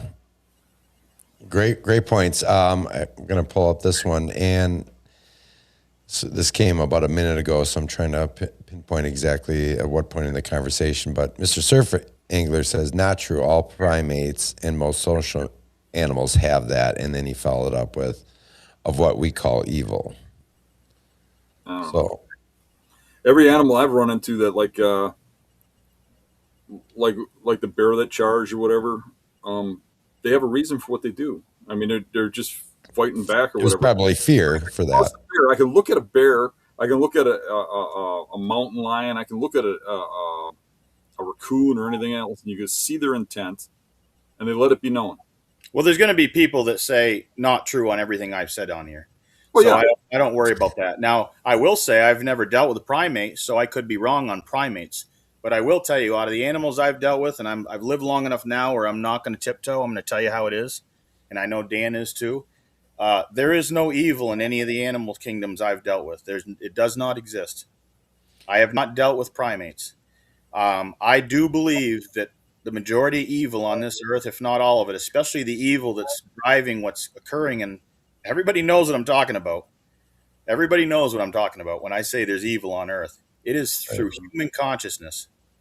We are not worried about what's happening in the Congo. If there's a primate that's getting up in the morning and he's angry at somebody because he doesn't have the ability to build nuclear weapons. So I really don't care if that primate's angry. I just don't think that there's evil there. And if there is, it's going to be a while before it affects us. The evil on this earth that I see clearly is through human consciousness. Animals don't. And all I'm saying is the reason I made that point is people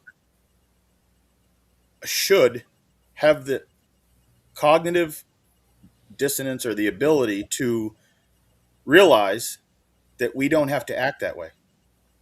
That's the whole. I fell in love, and see, it's funny. I thought I was born a year, 100 or 200 or 300 or 1,000 years too late. Some of us are born too early because we're not. This world's not ready for civility. And there is no way. Everybody fights right, left, this, that. Abortions, Bible, this and that, and this. And do you think that is ever going to change in 1,000 years? No way.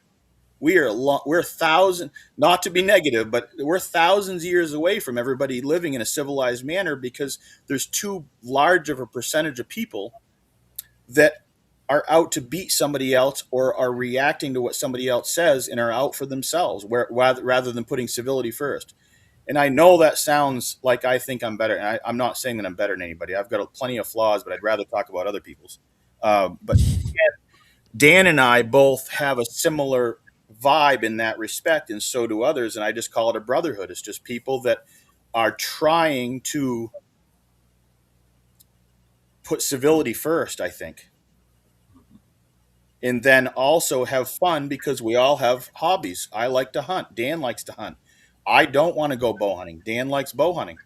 Um, and just try to put civility first. So if you're going to do something, like you said earlier, Dan, when you said if I'm going to do something or make a deal, or if I'm going to do a podcast, or I'm going to do this, does it pass my test? You were talking about, does it pass the test of what I'm here for to do in life?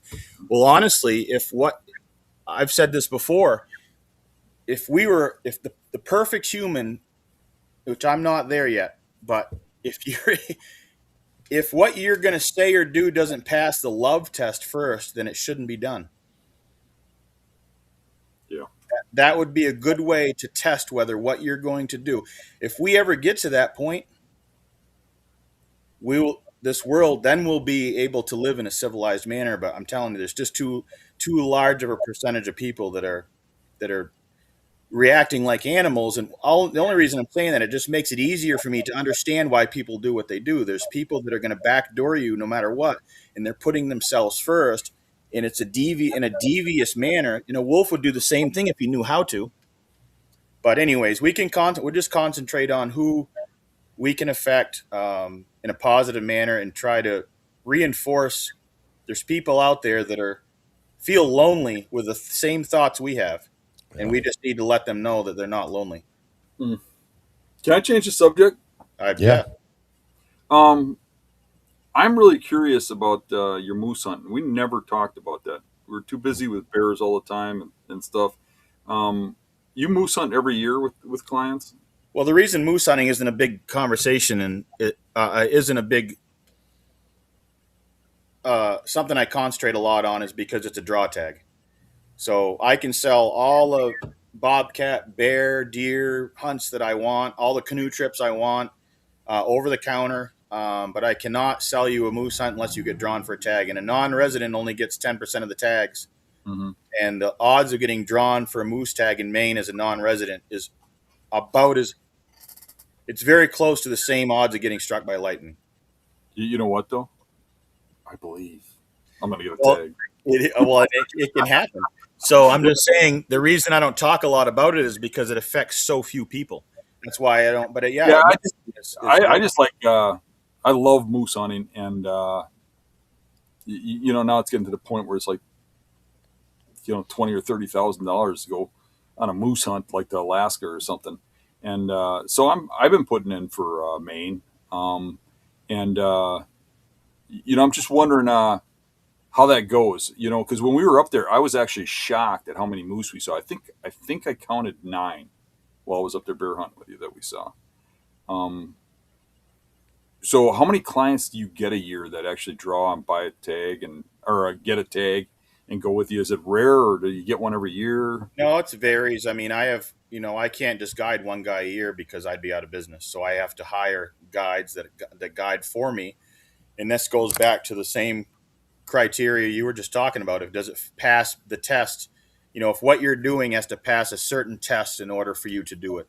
And for me to hire a guide, he has to be able to do what I can do or better.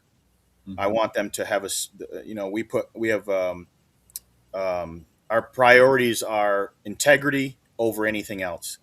And so I have some guides that I'm blessed to have, and we'll do anywhere from 5 to 10 moose hunts a year, depending on the year. It varies on how much the phone rings. It's just a matter. People just call and they want to be guided.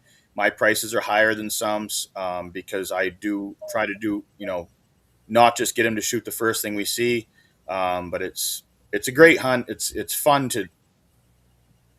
I definitely recommend people send in, even though it is long odds, because it's cheap. It doesn't cost a lot of money to enter the lottery, but you do need to realize just send in every year for the rest of your life, and you may not get drawn, and that's just the way it is.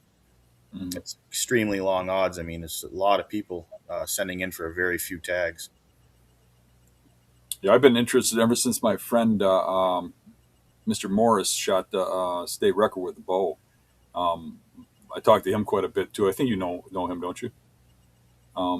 Okay. Well, anywho, it just sounds intriguing to me.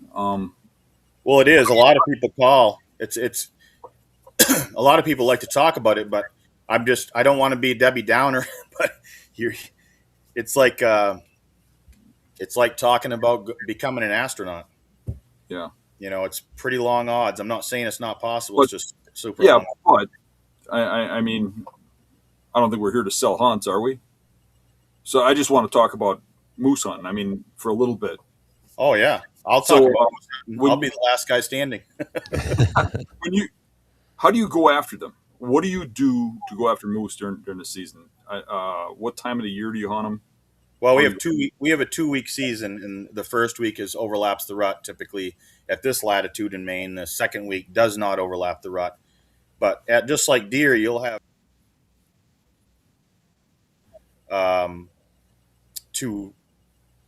in the second week, it's a smaller percentage of bulls that are still rutting, and they're still receptive or still interested in going after a cow, but the majority of them aren't. So the September hunt here is a lot better. It's a more interactive hunt, like when you're calling elk and they bugle back. And I have not elk hunted, but I think you'd have a hard time finding a hunt that was more heart pounding in America, I should say, than calling in a bull moose that's rutting and shooting him.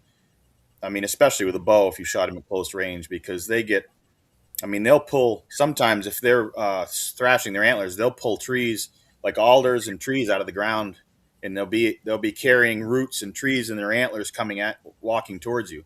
There's a lot of power there, and it's just the look on people's faces when that happens is priceless. Mm-hmm. It's definitely a fun hunt. I mean, it's one of my favorite hunts. In Maine, not to get, not to talk about the negative side of it. It's gotten it's a big money game, and I don't like the Maine moose hunt is the dirtiest hunt in Maine. It's just gotten too much into the money, and I don't like that aspect of it. Yeah, I don't like the political ends of it either. I mean, I noticed when I applied, it was like instead of just applying and getting a point and building your points up, it was like, but if you want to get some temporary points, we'll sell you a whole bunch of them. You know how much money you want to spend, and then it was like, if you really want to go, we'll just take one of the moose out of the draw from everybody else and sell it to you for this big price. And it's just like that has a bad taste in my mouth. Well, But it gets I'll try yeah, to draw. you're right, and it gets a lot worse than that. I mean, you've got sub permittees, so then all you have to do is there's people that put in to be a sub permittee. They don't even have any interest in moose hunting, and you can't legally sell your tag, but people do it every year with for cash. And if they did away with the sub permittee system, that would clean the moose hunt up instantly, because then you couldn't buy that hunter. The guy that got drawn would be the guy that had to go hunting, and that was it. It would really clean up the hunt, but it'll never happen.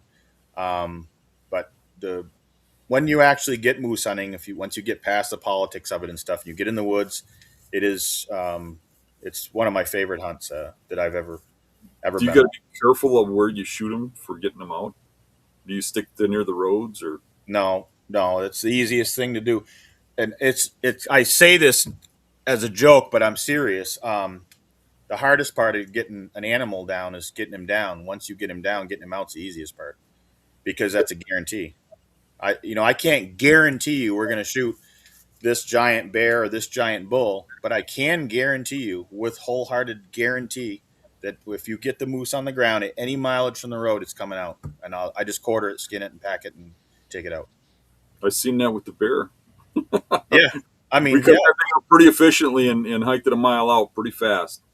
yeah, there's no doubt it's tiring, but what else would you rather be doing? I mean, you could go punch a time clock, or you can go skin and quarter a moose and pack it out of the wilderness. It's never bothered me to do that. It does bother some people. It's overwhelming to them, and I can understand that, because I guess when I was younger, I probably would have thought it would be overwhelming to quarter a moose, but it's really not.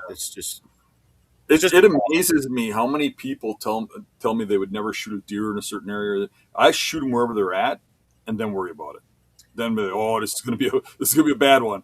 But I worry about it after it's shot, and I got the same idea as you in that manner. Is like packing a deer out or dragging it out all night and getting back to your truck at dawn.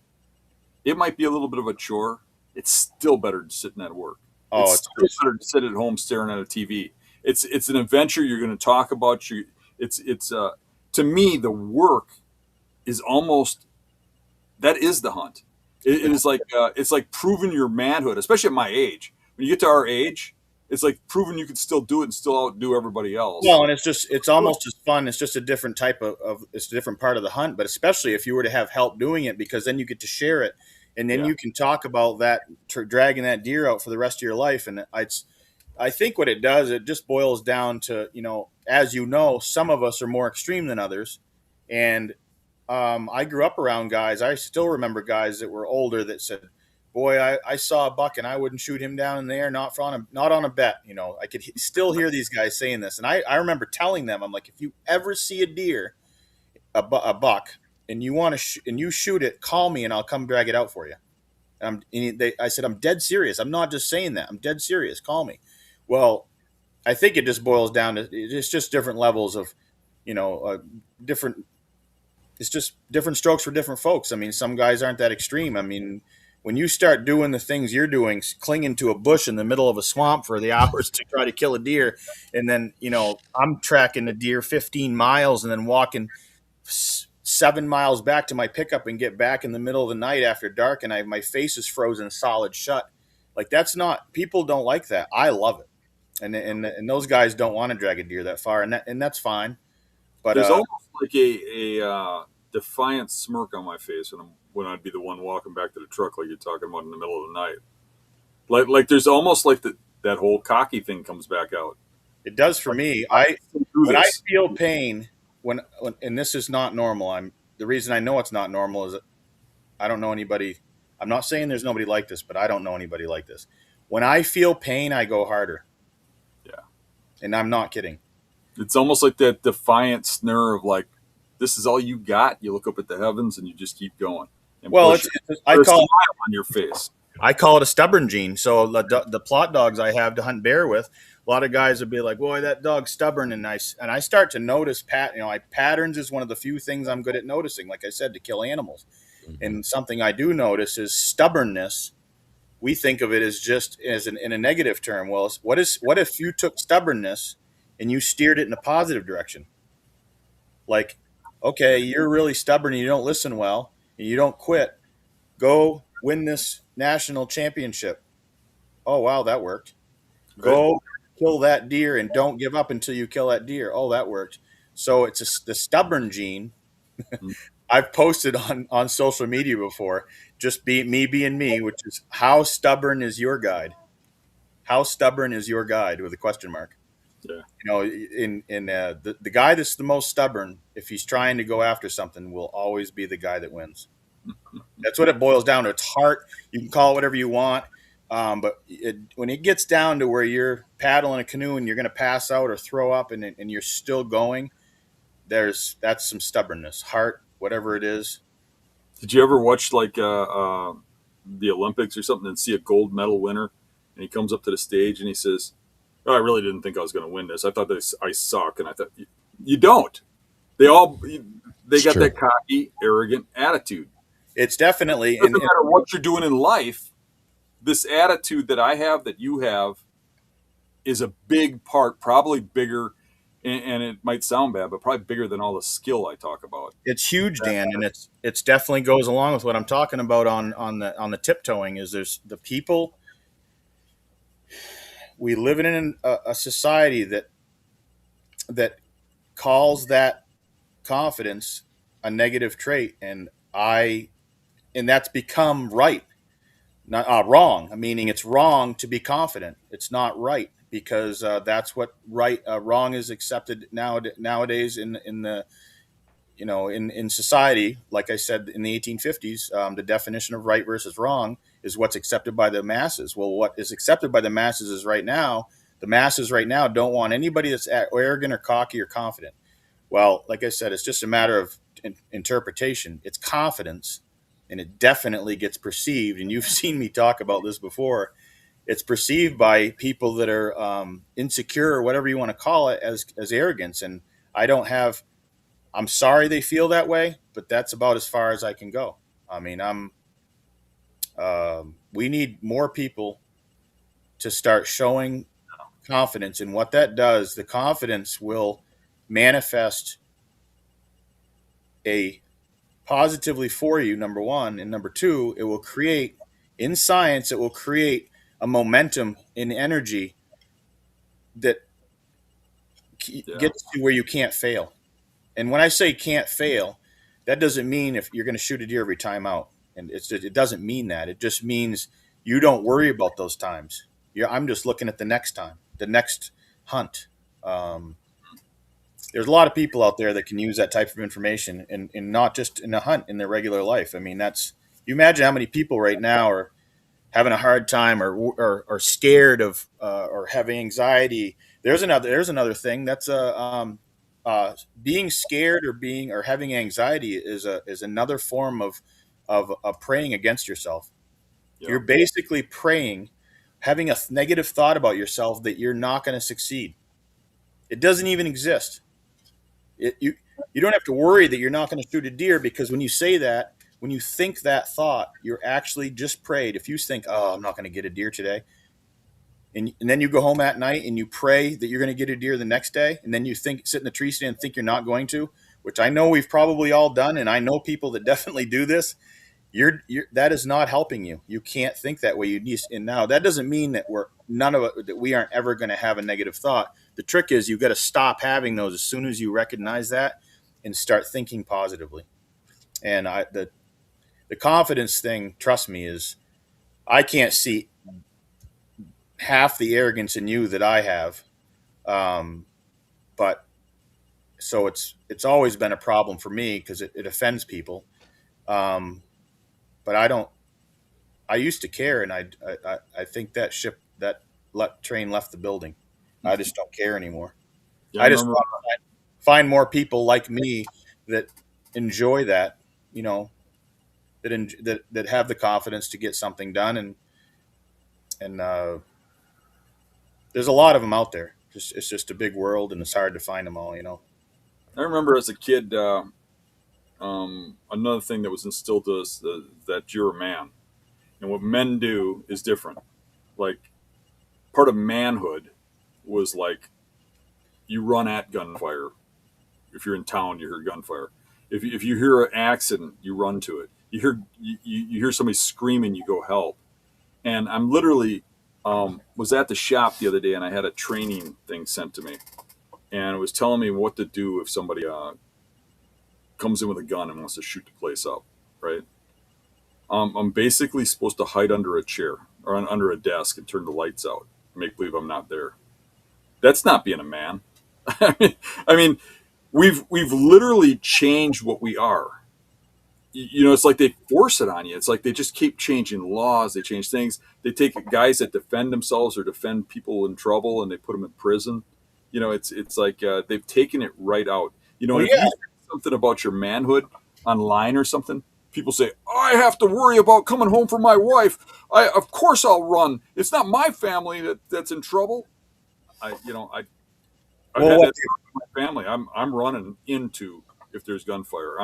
I can't run away from that. I couldn't be a man and look at myself in the mirror if I ran from something like that. Well, you probably and you also probably can't. That's a fight or flight thing, I think, and not to defend people that are going to run, but to go to address what you're talking about. It's basically they've labeled it. They've labeled us toxic masculinity. Is what Right. So, and that's another joke I like to. I say bring back toxic masculinity on 3. We need more of that back, and whether or not this is true, I don't know. But it's just there's an awful lot of parallels and there's quite a pattern of this stuff, and I believe it's government driven to make people that are easier to control. I do not think that the government wants. I don't think anybody wants a million Dan Wagners, but I'm saying is if you don't want Self-deprecation. you don't want I don't think the government wants that. It's difficult nowadays to vet the information that we're reading. It's nearly impossible to know if what we're reading is organic or if it's put out there for us to see. I think most of it's put out there for us to see. So every once in a while I tell people you'll start to feel when I feel strings attached to my arms, I cut them, and a lot of people can't even feel the strings. Right. And I'm like, so just but I think it goes back to what you're saying. We're being taught to tiptoe. We're being taught from it and basically indoctrinated and coddled and crafted and molded from a young age. 15,000 hours of public school, and you are taught to bow, do not challenge. Masculinity is toxic, and confidence is arrogance, and that's bad. It's all the same thing. It's all the same subject. And we need, there's a major difference between a guy beating his woman or his girlfriend and a guy being beating his chest because he just won or just killed the biggest buck of his life or just won a contest. There's a major difference there. Let the guy have his moment. Right. It's not mutually, they're not the same thing. It's not good for a guy to do anything that's super aggressive or hurt other people, but it's perfectly fine if you're gonna talk confidently about yourself and go yell at the top of the world, I'm the best there is. I mean, I love when I've never been offended by that, and so I don't really understand. Actually, it's difficult for me to see that through the eyes of people who are offended by that. I don't understand it. Mm-hmm.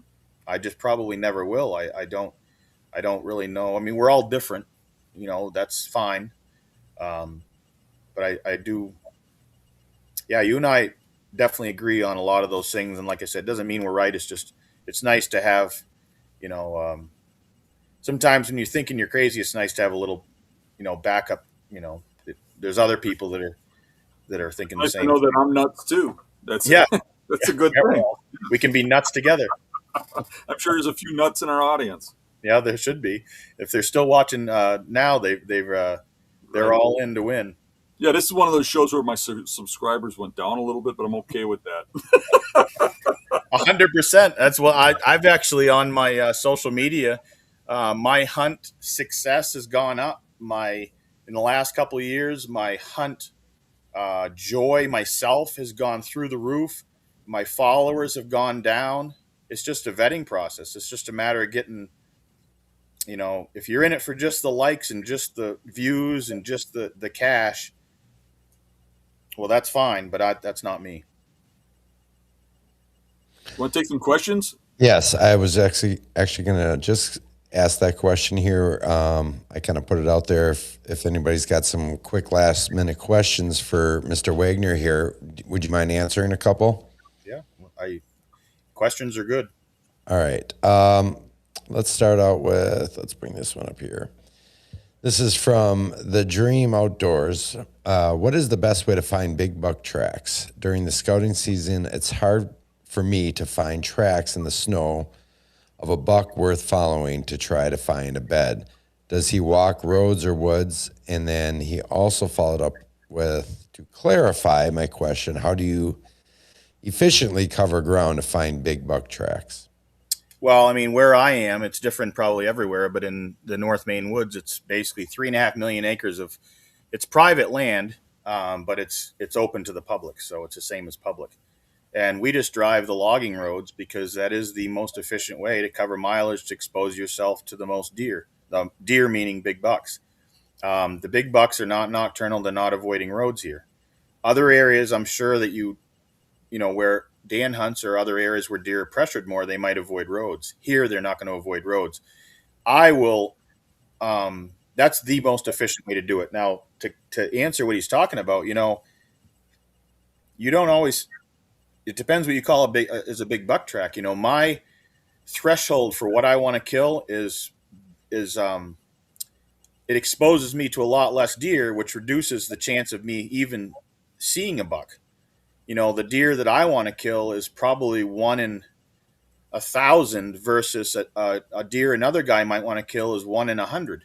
So it all depends where your line is, and the higher you hold that goal, meaning a 250-pound buck or a 6 or 8 year old buck, you may not see a track that big the whole year. You may not find one. You may only find one. So that's where I'm at in life. So when I don't get a buck like I did in this year here in Maine, it doesn't bother me. I followed some of the biggest bucks, if not the biggest bucks I've ever followed in my life, but I always found the track late in the day, or it was a yesterday's track, found it, and I couldn't catch the deer.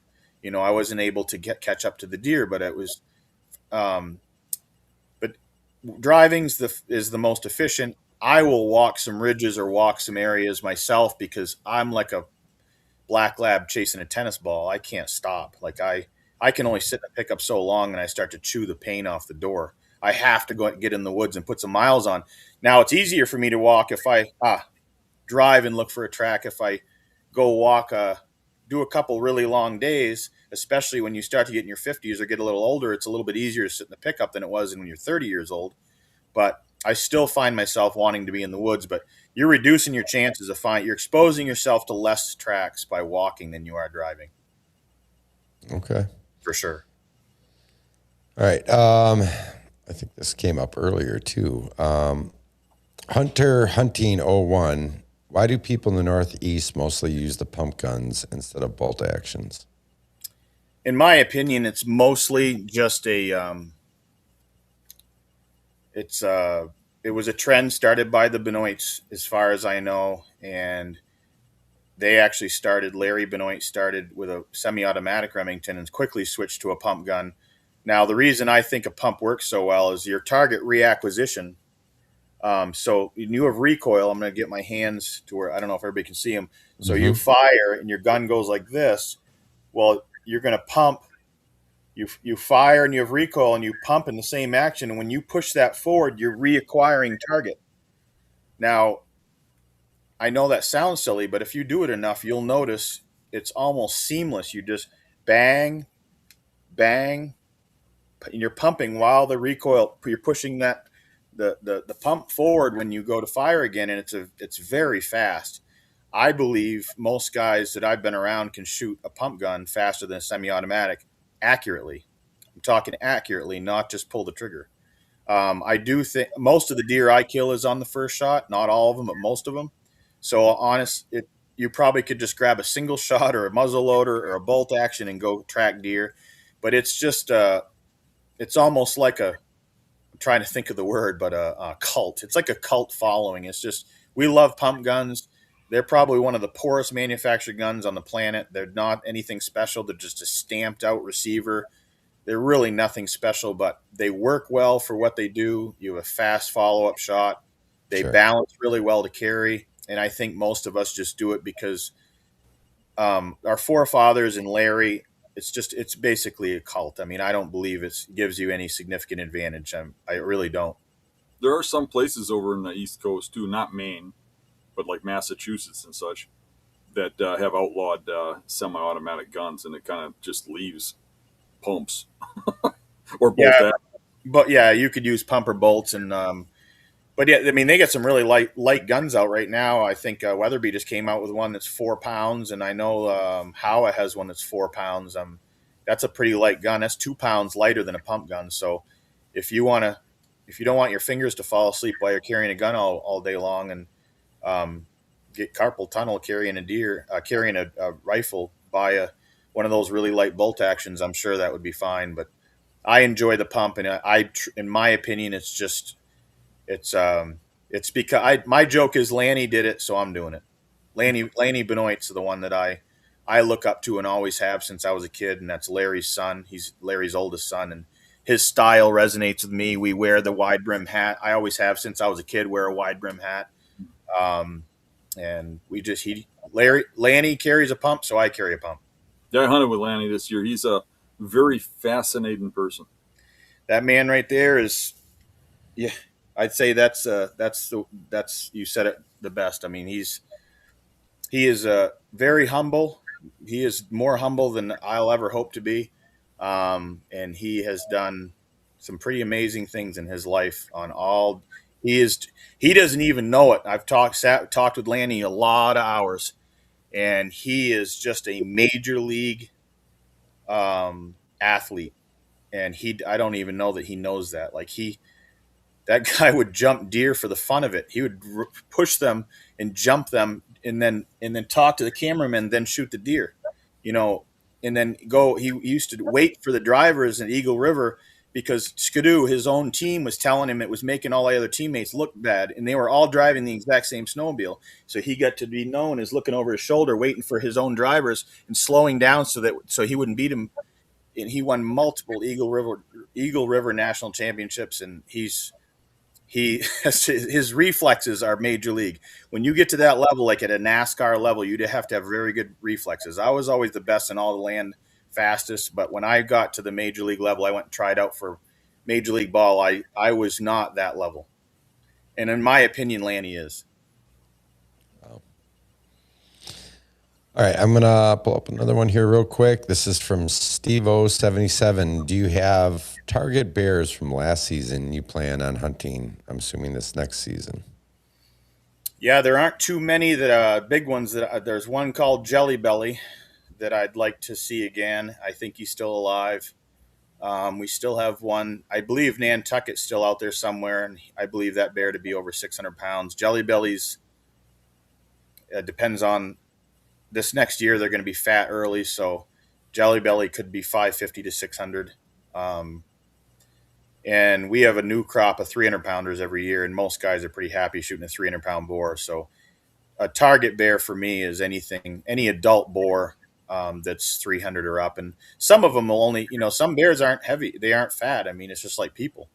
And that's not an excuse. There's some bears that are just look like gorillas, and they'll weigh like 290. It's still a really nice bear to shoot you get a 19 or a 20-inch skull bear and it weighs 290. There's nothing wrong with that. That's a trophy animal. All right. Let's see.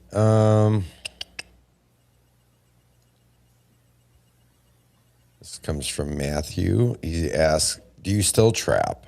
And what's your biggest money haul?" If you want to disclose that. Off a trap. Yeah, I don't trap for fur. I trap. I do fur trapping trips for people, and it's $5,000 per person per week. So that's where I'm going to make my money. I don't. There is still money in trapping. The guys out west that are chasing bobcats right now, they're averaging $1,000 to $1,500 per cat. So there's still guys, and those same guys are also doing animal damage control work on big ranches in Texas and getting paid, like I did when I was beaver trapping, getting paid to like a bounty plus the fur.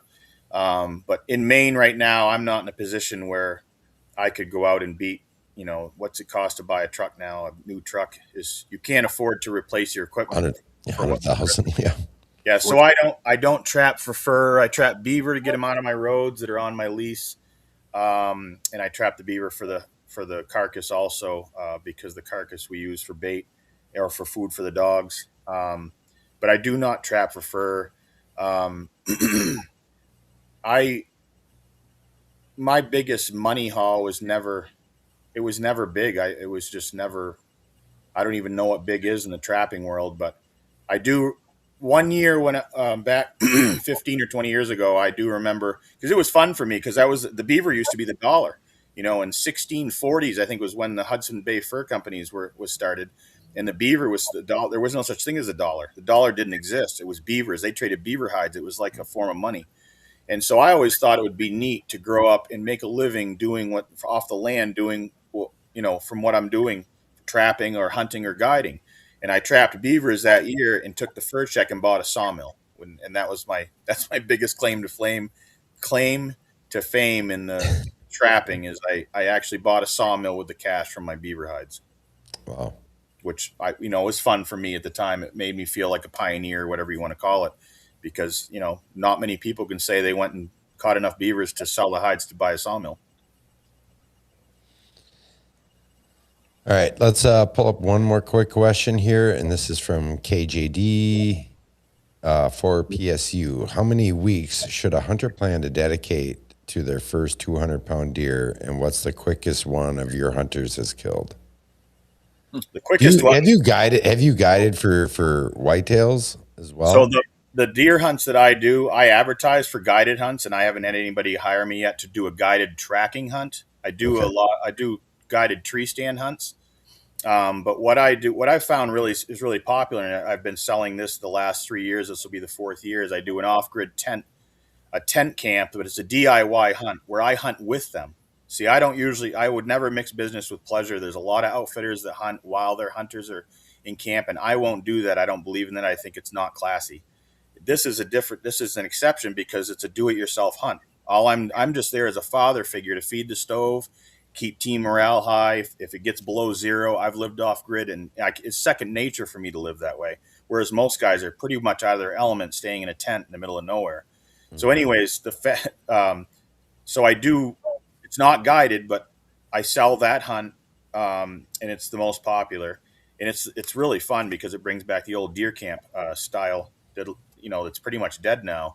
But the fastest 200-pounder was a guy this year, came from Pennsylvania, and opening morning he said, well, "Where do you think I should go?" And it's not a guided hunt. I said, "Well, I've hunted right out of camp here, just left camp and walked and gone and killed a buck, a nice buck." And I said, "But I'm going to go drive this way and go into this area because I want to look at a new spot." So he left the camp driveway, walked up the driveway, cut a buck track within 100 yards of camp, and killed the buck at 10 o'clock that morning, and it dressed 222 pounds. Wow. And he saw it stand up out of its bed, and then he shot it. So that was kind of like the perfect hunt, and he knows that now. I mean, we talked about it, and it was a great. I mean, you couldn't ask for anything better. The buck didn't know he was there, stood up out of his bed, and he shot it. And granted, it's everybody.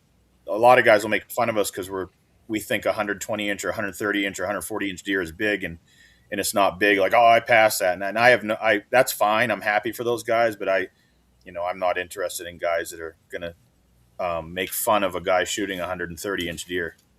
Well, the difference is your deer are mature. Even here, 130-inch deer, I would shoot it in a heartbeat if it's a 200-some-pound animal. Right. Sure. Yeah. Well, so the definition of trophy is just different for the guys that are making fun of guys, which there's plenty of them. For shooting a deer that's one. Or I see some of the stuff online. They're like, that guy thinks he's shooting big bucks, 130s, and if they're mature deer, right? My definition of trophy for me it, like I said before, is the oldest deer I can find and the biggest foot I can find, which is usually going to translate to the heaviest buck. Um, and that's my trophy. Whatever he has for headgear, and usually it's an 8 or a 10 or point rack, might only be a 7, could be a 6 with no brow tines, but it's usually a wrangled old rack, or it has broken tines, and or it may be. Well, I shot my biggest buck of my life 2 years ago as a 150-inch buck. You never know what's going to be on the other end of that, the Bigfoot. You just Yeah. don't know. And so that's my. Everybody has a different definition of trophy, and I like antlers too for sure. But at this stage of my life, I'm looking for just the oldest, and most guys are okay just getting on a track of a 2.5 or 3.5 year old buck. And up here, a 2.5 to 3.5 year old will usually, some of them will be over 200 dressed. Yeah, that's what we hear. Those It's are an arbitrary impressive sizes for sure. Well, it's an arbitrary line. I mean, but it's always been, it's just a main thing. It's fun. And the guys that come here will realize how big of a deal it is, because a lot of guys have never shot a deer that weighs that much. Now you can go out to Western Canada and they've got deer dressed that are pushing 300. But most of those deer out there are definitely eating something different than what our deer are eating. And that's not an excuse. If you took the genetics here, which they do, some of these guys growing deer will bring genetics from up here, from the northern parts of either Maine or Canada. And if you took these deer and put them in farm fields, they would who knows what they would weigh and what they would grow for antlers. Yeah. Yeah, because it's, to a degree, it has to be genetics as well. It's genetics and all, in if you took a deer that's eating spruce twigs and you put him out in a Milo field out in Saskatchewan all summer and all fall, I just think he'd grow bigger. I can't prove it, but I think he'd be heavier. Yeah, I don't disagree. Mr. Wagner, where can people find you if they're interested in booking a hunt with you and Great Northern Outfitters? Well, greatnorthernoutfitters.com is my website, and you can go to, I'm on Facebook as well. That's probably the easiest way. I mean, just you've got to type in Great Northern Outfitters, and it's hard for some people to remember if they don't screenshot or take a picture. But if they go back to this video, they're going to be able to find it. A lot of people will say it's Great North. They'll get the words confused and call it something else. There's a lot of outfitters in Maine, and some of the wording looks similar, so you might get confused. But I'm definitely not that hard to find. I mean, you can Google Dan Wagner, and you're going to get canoe races and everything else I've done. I mean, I'd be a hard one to go completely off grid and hide. I've done too many things in life at this point, so I'm on the grid. Beyond the outfitting thing, I mean, people that want information about you or like what you're talking about can follow you on Facebook, which I do. And I've noticed that you have a lot of big names follow you, like Gordon Whittington, Bob Folkrod, a lot of people that I look up to you as well. Well, it's a birds of a feather flock together type of thing. Tom Miranda follows me, and he's helped me. He ate Thanksgiving here last fall. Tom and I are different people, different style, different. Tom is a 20 hour a day guy, and he's. I hope he can slow down enough to enjoy what he's done for himself. He's built a really, really good thing. But yeah, there's a bunch of guys that are following me, and I think it's just it's a style thing. It's resonating with the same people. It's maybe not a right or wrong thing. Bob Folkrod and I get all along like two peas in a pod. He's a great guy. I mean, I've spent quite a bit of time with him in the past. I've been at his house multiple times. I mean, he's the only guy I know that has a walk-in freezer and a walk-in cooler in his house. It's something I aspire to have someday, right in his house, like walking down his hallway. Oh. But yeah, follow me on Facebook. I'll answer any questions anybody has, and I haven't killed more than a lot of guys, and there are guys out there that are better than on myself. But the one thing that I can bring to the table a little better than most is I feel as though I can teach these things better than a lot of guys can. A lot of guys are good at killing and they can't teach well. And what we need is people.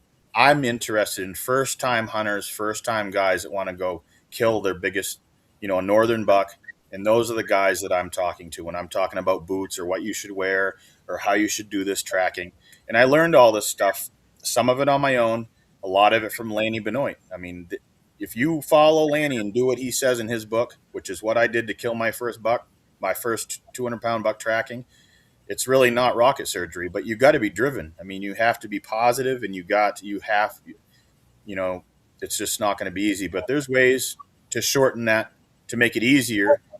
And I do teach a spring deer hunting class in May, and I also that fall off grid tent camp. I was going to say one more thing before we let you go. I know Scott was just about to say something, but when we were hunting together, I stopped at one point and took a picture of the two of us standing side by side, and I sent it to my daughter and told her I was hunting with Brett Favre. And she believed me. And she's a big Brett Favre fan. You ever get told you look like Brett Favre?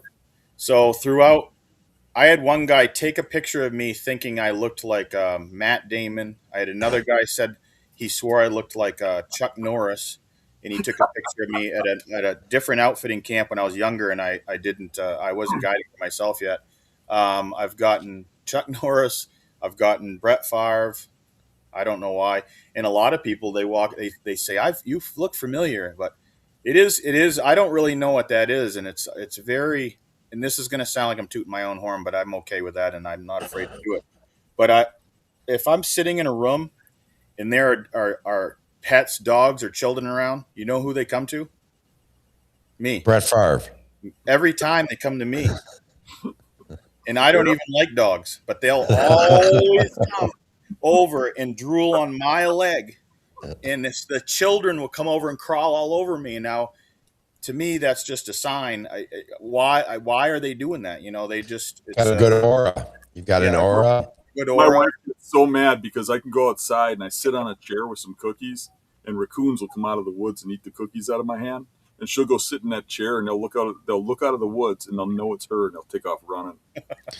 That's how he kills most of the big bucks too. They come for the cookies. Yeah, I heard that he does that cookie trick. Yeah, that works. Yeah, good. Yeah. It's forget all the tactics. It's all about the cookies.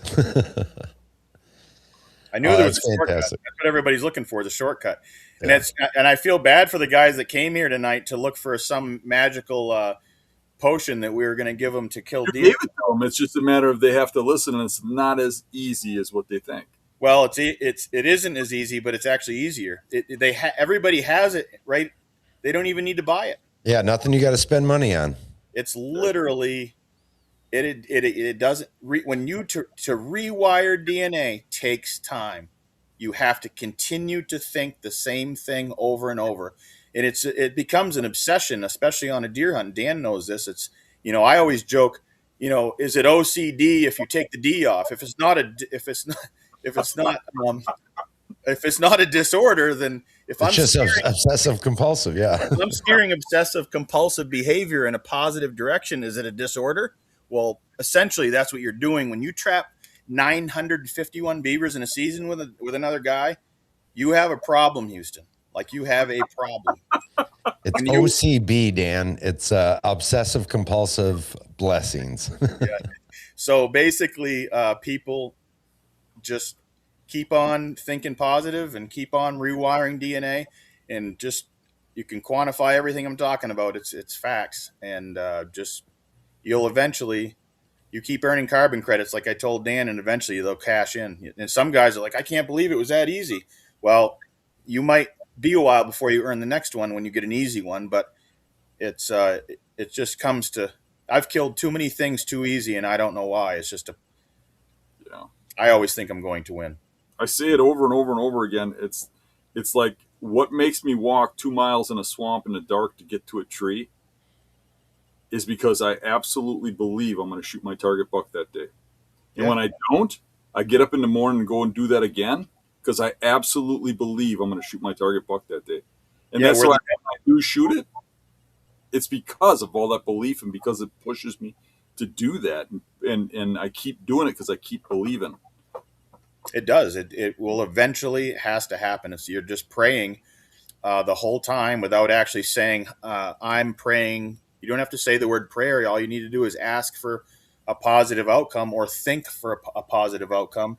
And then also beware of talking negatively at all, especially about yourself or even thinking negatively. It's just energy. All it is just manipulation of the energy that's flowing through you, and then it manifests what's happening. And Dan in fault is good at manifesting things, and I have become aware that I'm good at it, and I'd like to teach more people how to use what you were born with to manifest whatever it is you want for a dream, because I know it sounds cliche, but it's that easy. Dan, I've got one more question for you here. Will people be able to get some of these conversations or enjoy or hear or even maybe join in on some of these conversations if they come see you at Huntstock this year? Myself? Yeah. Yeah. Oh, absolutely. I'm looking forward to going to that show, and anybody that doesn't know me, I mean, anybody that knows me knows that I'll be the last guy standing. I'll talk your face right off your body.